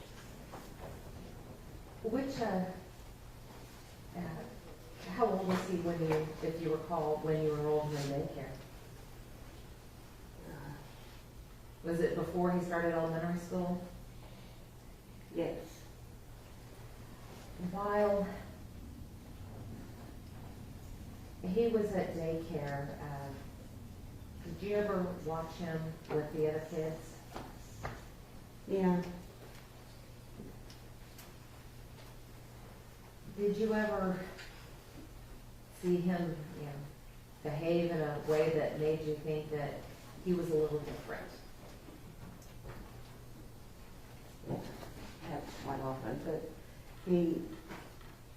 I walked in once to pick him up from school. I got off work and he was playing with some kind of little game they had at the daycare. And this little kid, he was playing by himself, and that's how he liked playing by himself. And this little kid said, "Here, let me help," or something to that extent, wanted to play too.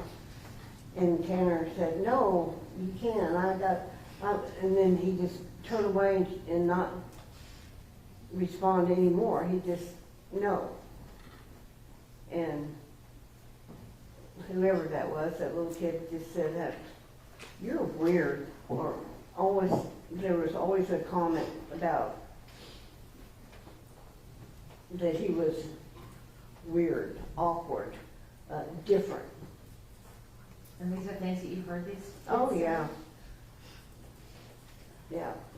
That time that you saw of him pushing the other child away or turning his back on the other child, was that the only time you saw that kind of behavior? Oh, no, I've seen it many times. I've seen that, in Boy Scouts. And I go to the meetings with him, and they have them, and there are several boys that kind of were making fun of him, and I'm not sure, I don't remember what it was all about, but they started just giving him a hard time on, yeah, I don't remember exactly, but they were making fun of him. No, And- I'm sorry. No, go ahead. I was gonna say, in Defense Exhibit 106 what is that? He's getting some kind of a award for Cub Scouts. So was this taken when he was, Yeah.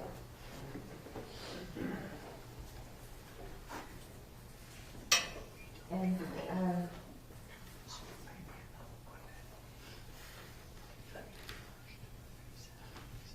when you would watch Tanner at daycare,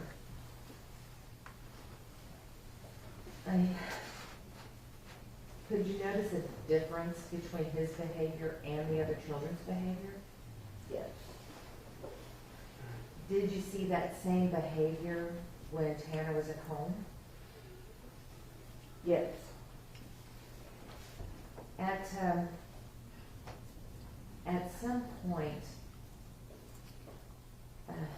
did you ever take Tanner, or was it suggested that Tanner go be tested? Yes. Did Melissa take him to get tested? Yes, she did. She was all on top of that because we knew there was just someone connecting. What was Tanner's diagnosis when you went to go get him tested? What was the diagnosis? Well, he had ADHD and Asperger's syndrome from the Child Study Center. How did you feel when you found out that he had a diagnosis? Relieved that we know it was something instead of what could it be. Was Melissa relieved as well? Yes. How did Bill respond to the diagnosis of Asperger's? He didn't say a whole lot. He through the years, he'd just say, we'd say, well, part of his Asperger's, and, you know, people just think that's an excuse for his behavior, and he'd say, you know, there ain't nothing wrong with that boy. Even a lot of times it was very obvious there was something wrong. Did you or Melissa treat Tanner any differently because of his diagnosis?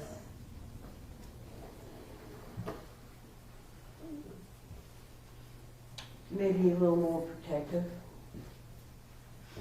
'Cause we just felt sorry for him because he didn't have any friends and nobody wanted to have anything to do with him.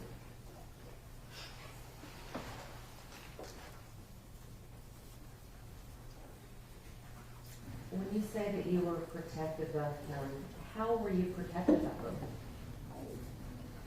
Him getting bullied, as he didn't always show that it bothered him. And it bothered him, Were you there to support him? yes. Because of his Asperger's diagnosis, were you able to get any Social Security benefits? Yes.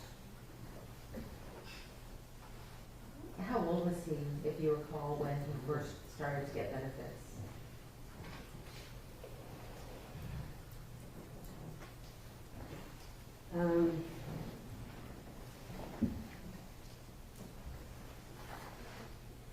Gosh, I really don't remember. I want to say maybe 14.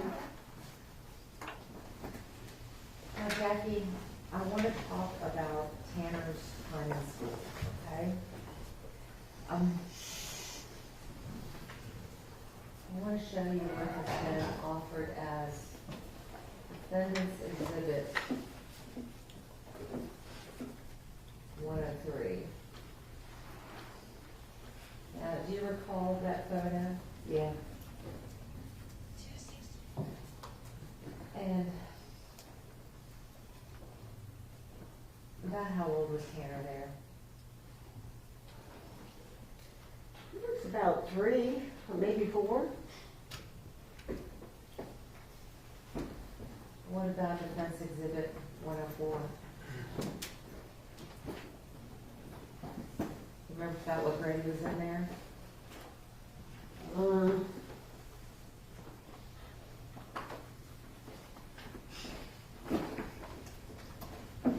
Could that have been the 4th grade?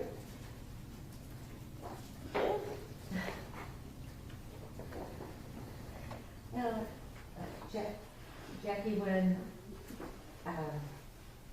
Tanner was in school, did he receive any special education classes? Yes. Do you know why he was in special education? For his Asperger's, and it's kind of like a guideline on, because, you know, he would always speak out, you know, and to get his behavior under control. That would help, but they kind of would just kind of teach him, you know, right, wrong, numbers, because he never did real good in school, and I never understood why he didn't, because he's very smart. But it was just, they were like a support group, and they always had his back on the difficulty of being in school and all the bullies he would face. When you say they, are you talking about his teachers and Yes. his providers? Did you and Melissa attend any of his, what they call the ARD meetings, of the special Yeah. education meetings? What were those like? they would just give us information on how he's doing, and what they're working on, how he progressed or he didn't in certain areas. Based on these ARD meetings, did Tanner have any special kind of services? Well, yeah, they would send trying to think what they call it. A special teacher out, and they go out to dinner or go to the store, and how to interacting with people, manners. Did those meetings with that person seem to help Tanner? It did. Until it was time that she just didn't come anymore. And we needed to pick up the slack, and we probably did for a little while. Were you able to continue that? Well, we did a little bit, but some of it was stuff that, like his manners, who's always big on manners. So no, we didn't follow through all the way. How did Tanner react when he stopped having these meetings with his teacher?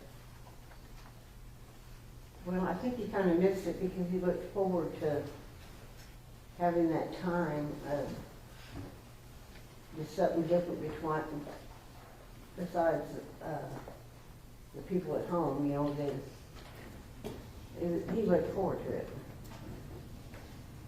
Now, Jackie, you talked before about Tanner being bullied in school and having to deal with other bullies. Is Tanner a friendly person? Oh, yeah. Is he outgoing? Yeah, sometimes he's not, but most, yeah, Do he like to talk a lot? yes, Does he still like to talk a lot? yes. When he was in school, did you ever see him trying to make friends with the other students? Oh, yeah. Was he able to? Well, there might have been a few, but, once they start talking to him, they would kind of, and kind of back off. I think the words you used before were weirdo and awkward. Yeah, because, it was awkward. It was awkward.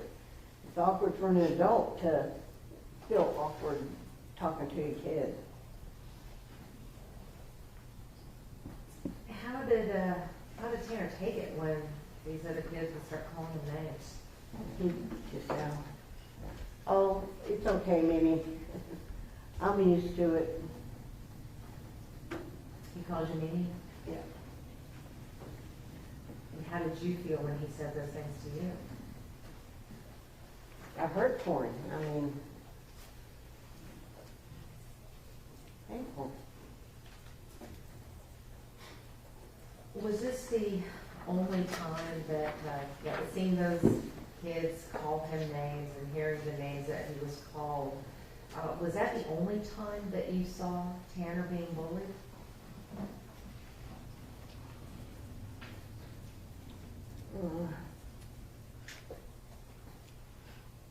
Not, Do you recall an incident at a wrestling match? oh yeah. Tell us about that. What happened?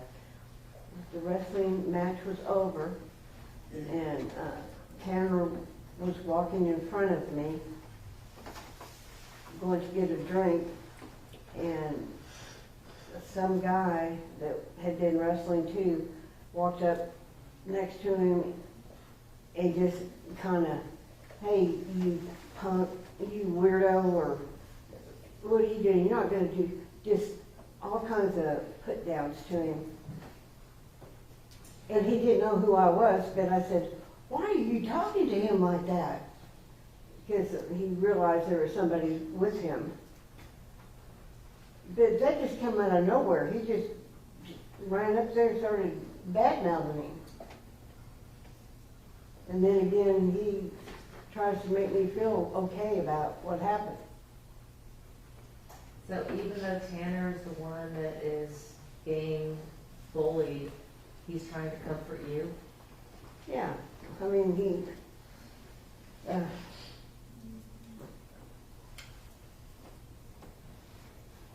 Jackie, in spite of all of the issues that Tanner had in high school and in elementary school and in middle school,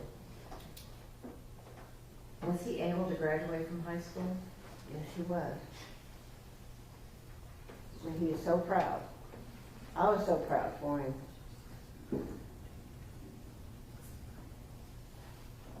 Was he the first person in your family to actually graduate from high school? Yes, he was. That was a big accomplishment. I'm going to show you what is, I believe, Defense Exhibit 107. Is that a copy of his high school announcement? Yes. So it was, other than the fact that he was the first person to graduate, was the fact that he graduated a big deal for your family? Yes. And why was it a big deal Well, for I you? mean, because he graduated, that wasn't a real popular thing in my family or his dad's side of the family. I don't think anybody else had graduated. And he just wanted to, you know, make his parents proud. Was that important to him? Well, yeah. Because he wanted to be the only one to do that. Yeah, no, Your Honor. Yes, ma'am.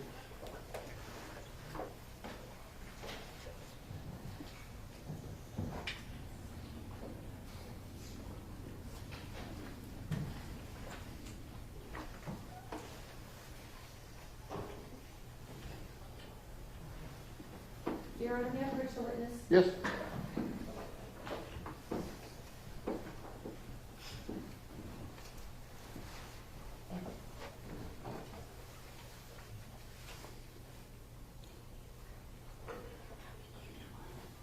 May we approach? Huh?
see that big smile on your face, Jackie.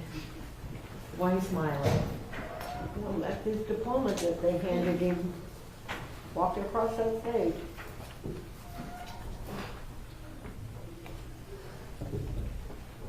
Now, Jackie, I want to talk about, Tanner's musical abilities. Tell us about that. Was Tanner a musical guy? Yes, drummer. Where did he get his first set of drums? I mean, his papa bought it for his 16th birthday. When you say Pawpaw, who are you talking about? Oh, Bill. His grandfather? Yes. Well, why'd y'all give him the drums? Because he always went around all the time. And he thought he could put that to use. And he did. Was he a good drummer? Yeah, he was. Did he take lessons? No. Did he play any other kinds of instruments? He played the bass. Probably a couple other things, but I don't know what it is. Now, Jackie, you mentioned that you and Bill got him the drum set. I want to talk a little bit about Bill and Tanner's relationship. Was your husband the authority figure in the house? Yes. How did he show his authority?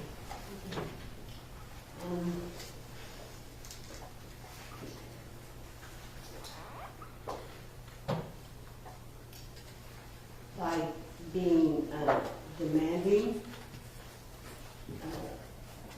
overbearing a lot of times, and he wants to like get a point across that wasn't, see.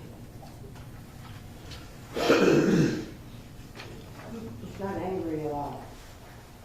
And sometimes that's how he just kind of bully his way into, this is what you do.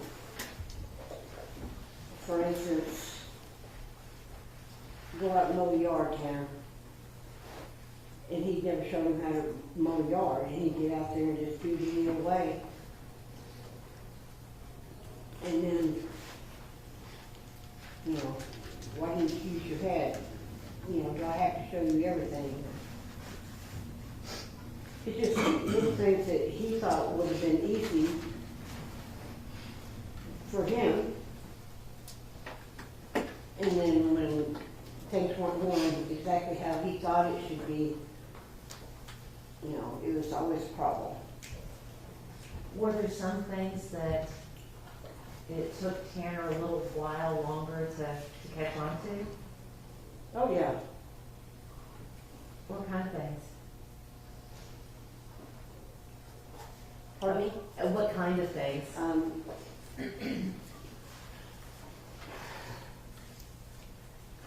not sure, I cannot remember everything, and right now I can't, except the one thing I remember is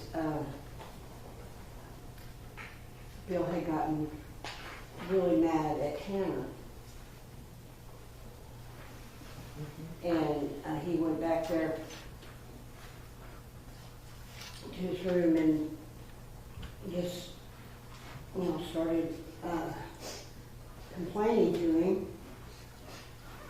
And he came back up and he said, I've had it with him. I'm going to get that stick that I told you about, and I'm going to take him down. And he actually said, I didn't actually believe him at first.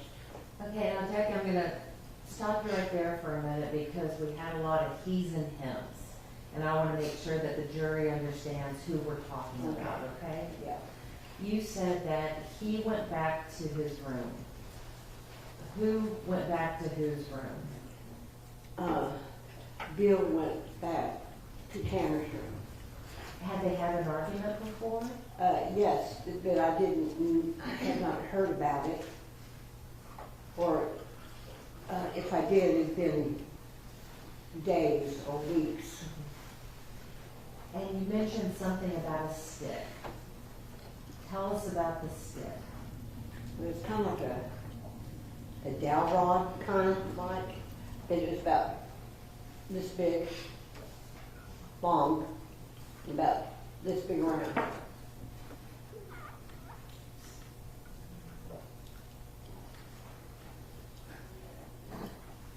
Is that the stick that you're referring to on Defense Exhibit number 109? Yes. What did Bill do with that stick?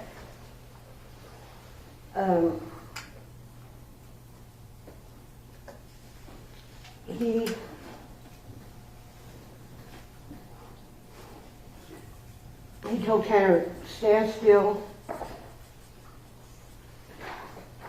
Just stand still. And Tanner's just standing there, yeah. After I'd already told him, I said, Tanner, you need to leave because he's mad. He said, I said, you need to leave because he's mad. And he said, Papa wouldn't hurt me. Well, so he stood there and he acted like he's playing baseball and got that big stick and just swung it at him and hit him across his chest and stomach area. I mean, and it just happened so quick, and he just fell down like, you know, he's a big guy. I'm surprised that he went down like that. So, Bill hit, I mean, you said that he took it like a baseball. Oh, yeah. And he swung and hit Tanner with that stick that's in Defense Exhibit 109? Yes. When you say that Tanner went down, what do you mean he went down? I mean, he did. He just went down like a rag doll. Were you afraid? Oh yeah.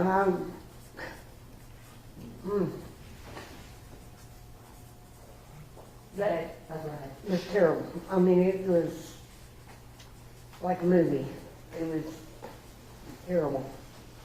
Was that something that you would have ever expected from him? No. No. And neither would he. It shocked Tanner. He couldn't believe it. What did Tanner do after Bill had hit him with that stick? You know, he was crying. Went back to his room. And came back about 15 or 20 minutes later, bleeding everywhere. He cut his arm, and it was just, blood was just pouring out. And Bill saw it, he said, well, I guess you ought to take him to the hospital. And I did. Did Bill seem concerned at all? No. What happened when you took him to the hospital?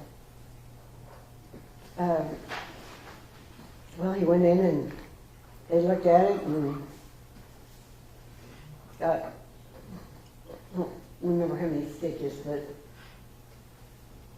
at least 10. And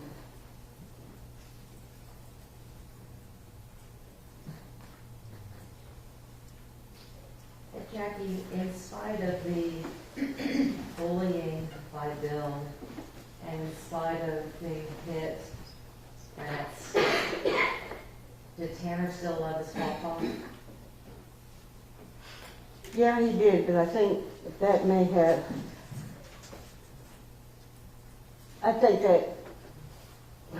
that made him think twice about him, you know. And when Bill passed away, how did that affect Tanner? He was very sad.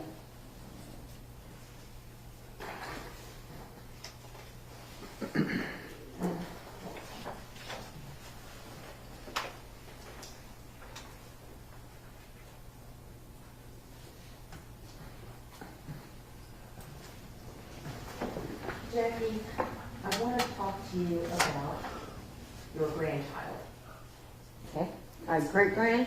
I'm sorry, your great-grand, that's right.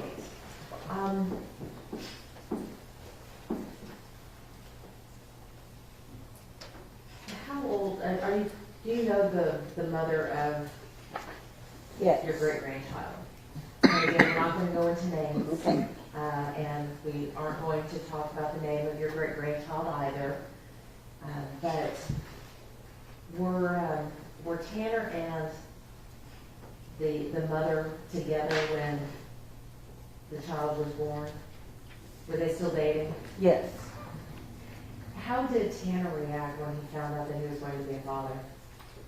Oh, he was real excited. Did he seem to enjoy being a dad? Yes.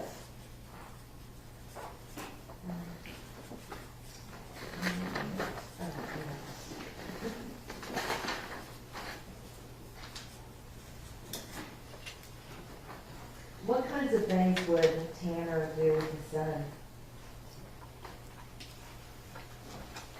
I mean, just play with him and hold him and feed him, change the diaper.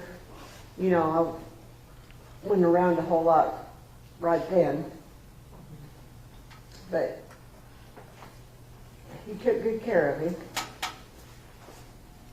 Did he like to show his son off to other people? Oh, yeah. Bring a grin to his face. May I approach your honor? Yes, ma'am.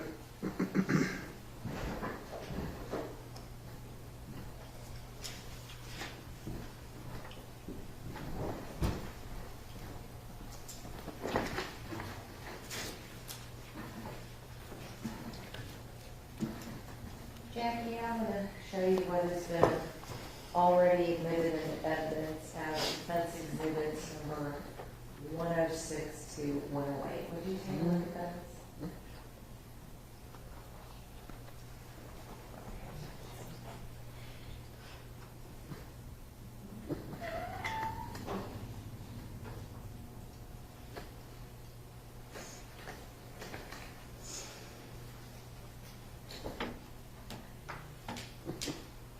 And I see you smiling again. Why are you smiling?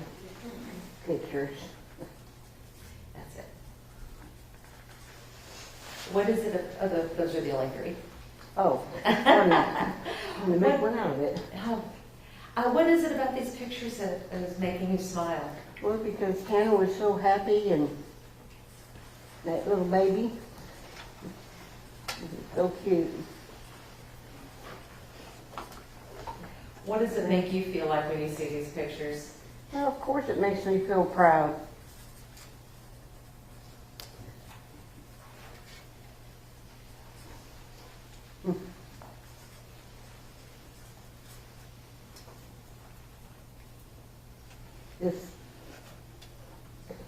I mean, it's sad that, you know,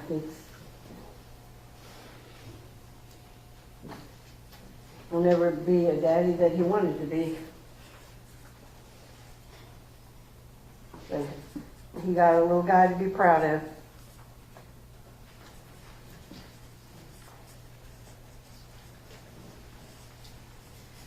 Your Honor, may I publish to the jury? Absolutely. Oh, I'm sorry.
You know why we're here, don't you?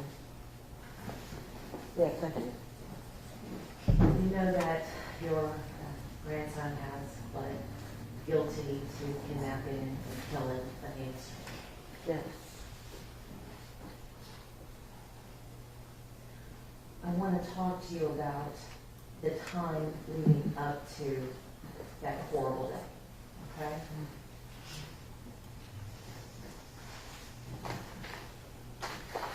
In the weeks leading up to this incident, based on your observations of Tanner, did he appear to be under a lot of stress at that time? Oh, yeah. Why do you say that? Well, they've been staying with,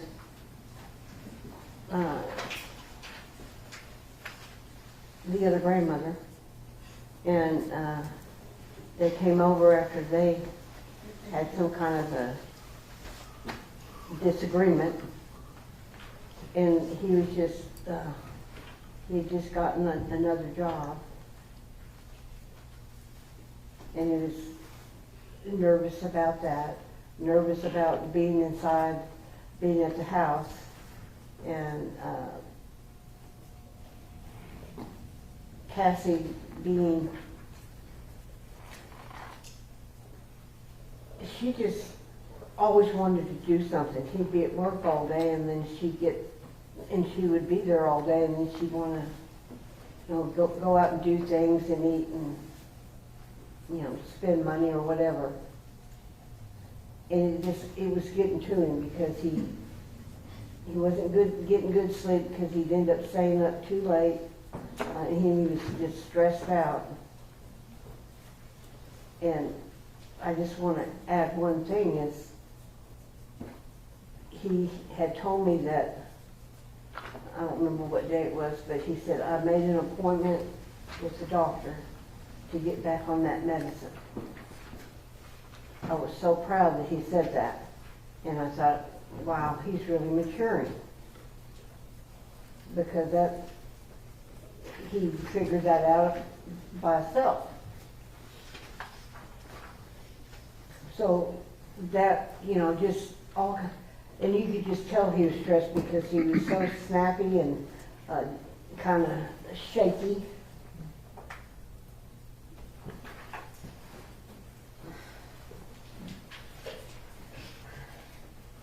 We've been talking a lot about the hard time that Tanner's had in his life. And what I want to do is I want to talk about some of the good things. Now, the defense's exhibits with pictures of Tanner and his son. Would you consider that some of the good things in his life? Yes. Do you think that you and Tanner have a close relationship? Yes. Before this all happened, would y'all do a lot of things together? Well, probably not as much since he, had a baby and all that and involved, but he had not been living at the house for a while. And, but yeah, we've always had that closeness. Did you and Tanner, while he was growing up, did y'all attend church together? Yes. How long did y'all attend church together? How long? I started going in 2002. My mother had just passed away, and he had said, Mimi, I want to start going to church. And I had been wanting to get back to church. And we visited a few churches, and then we ended up finding Outreach of Love or Legacy Church. And we went there and we loved it, and we stayed for 20 years. At some point, did Tanner step away from the church? Yes. After he started with the drums and then talking about getting a band, working and having a car, just, Since his arrest, has he gone back to the Bible and gone back to church? yes. Yep, I bought him a Bible that I looked online. Yeah. The Old Testament and the new one, all in one book. May I approach your honor? Yes, ma'am.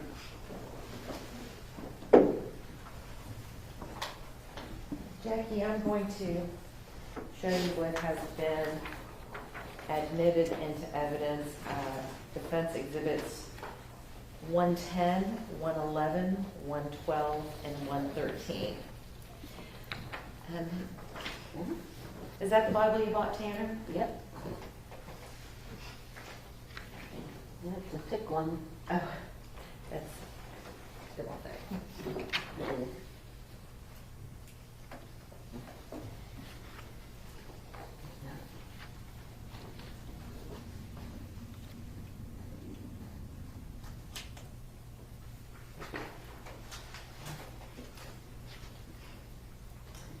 Taking notes.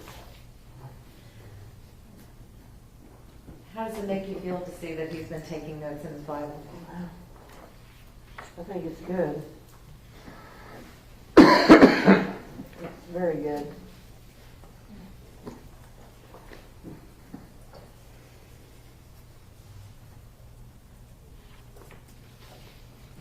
That published, Your Honor? Yes.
Jackie, is what is your happiest memory of your grandson?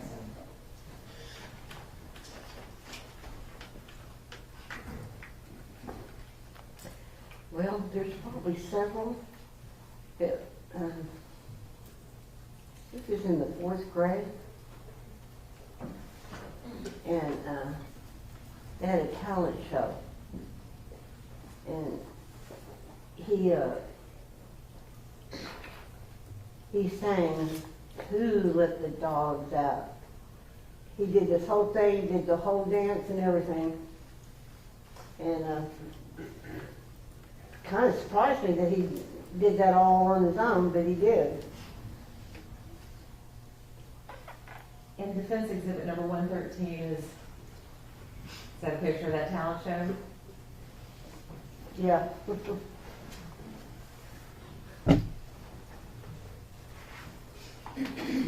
Jackie, how has all of this affected and impacted you and your family?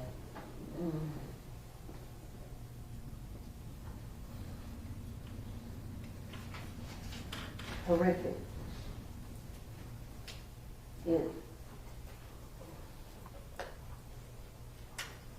I mean, we're just devastated. And I'm so sorry for Athena's parents. More than you'll ever know. We think about you every day, and I pray for you every day.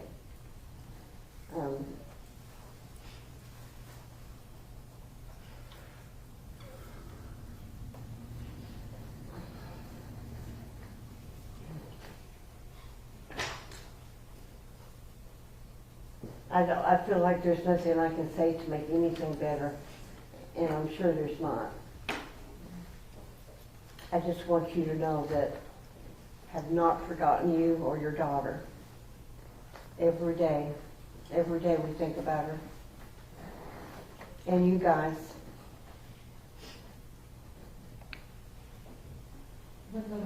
Yes, ma'am. I'll pass the witness. Cross-examination. Yeah, briefly, Your Honor.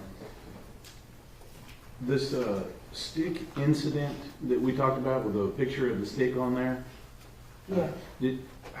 how old was Tanner when that happened?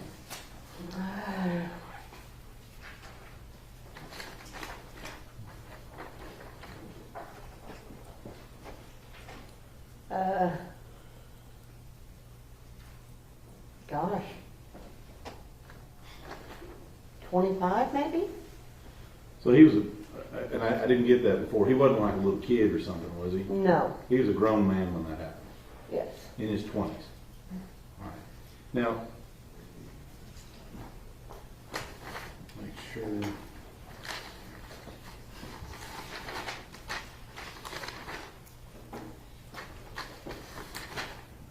It sounds like, ma'am, I just, it sounds like throughout your entire life, you have worked hard despite your struggles. Would you agree with that? Absolutely. It seems like to me, and you can correct me if I'm wrong, that you did the best of what you could with what you had. Would you agree with that? Yes. And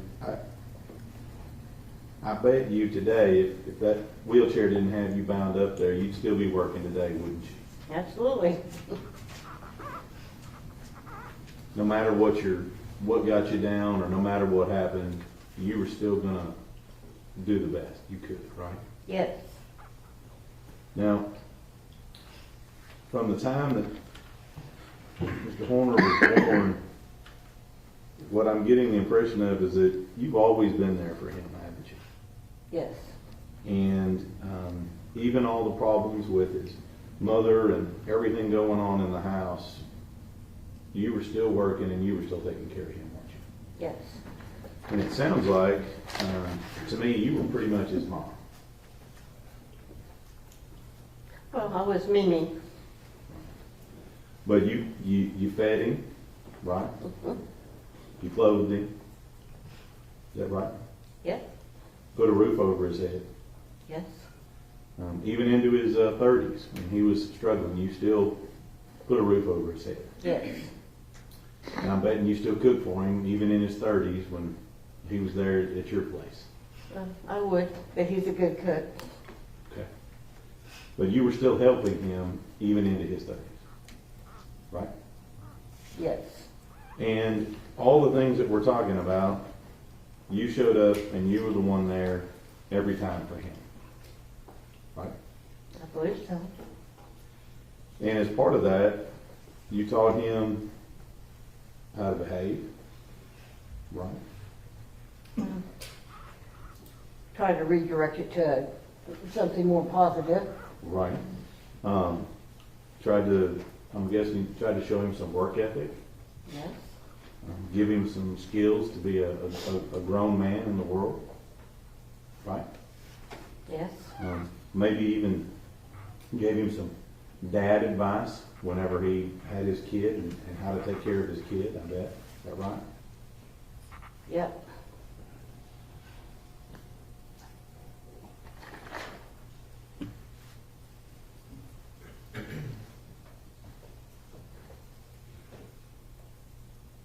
Have you been keeping up with the testimony in this case? Not all of it. Not all of it. No, I'm not. When I found out I wasn't supposed to watch it, I quit watching it. I think the judge appreciates that. But when we first talked to you in this case, you didn't really know what Tanner had actually done, did you? No. You know now, don't you? Yes.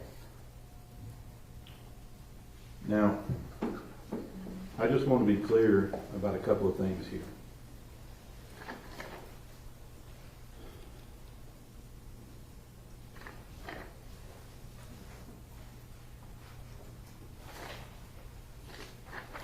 Who's responsible for putting us here today where we are today?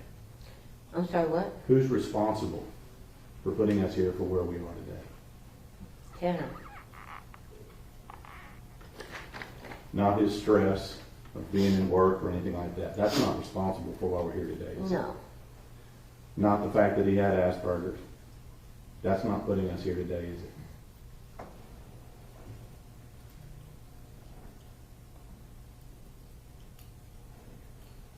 You want me to answer that? Yes.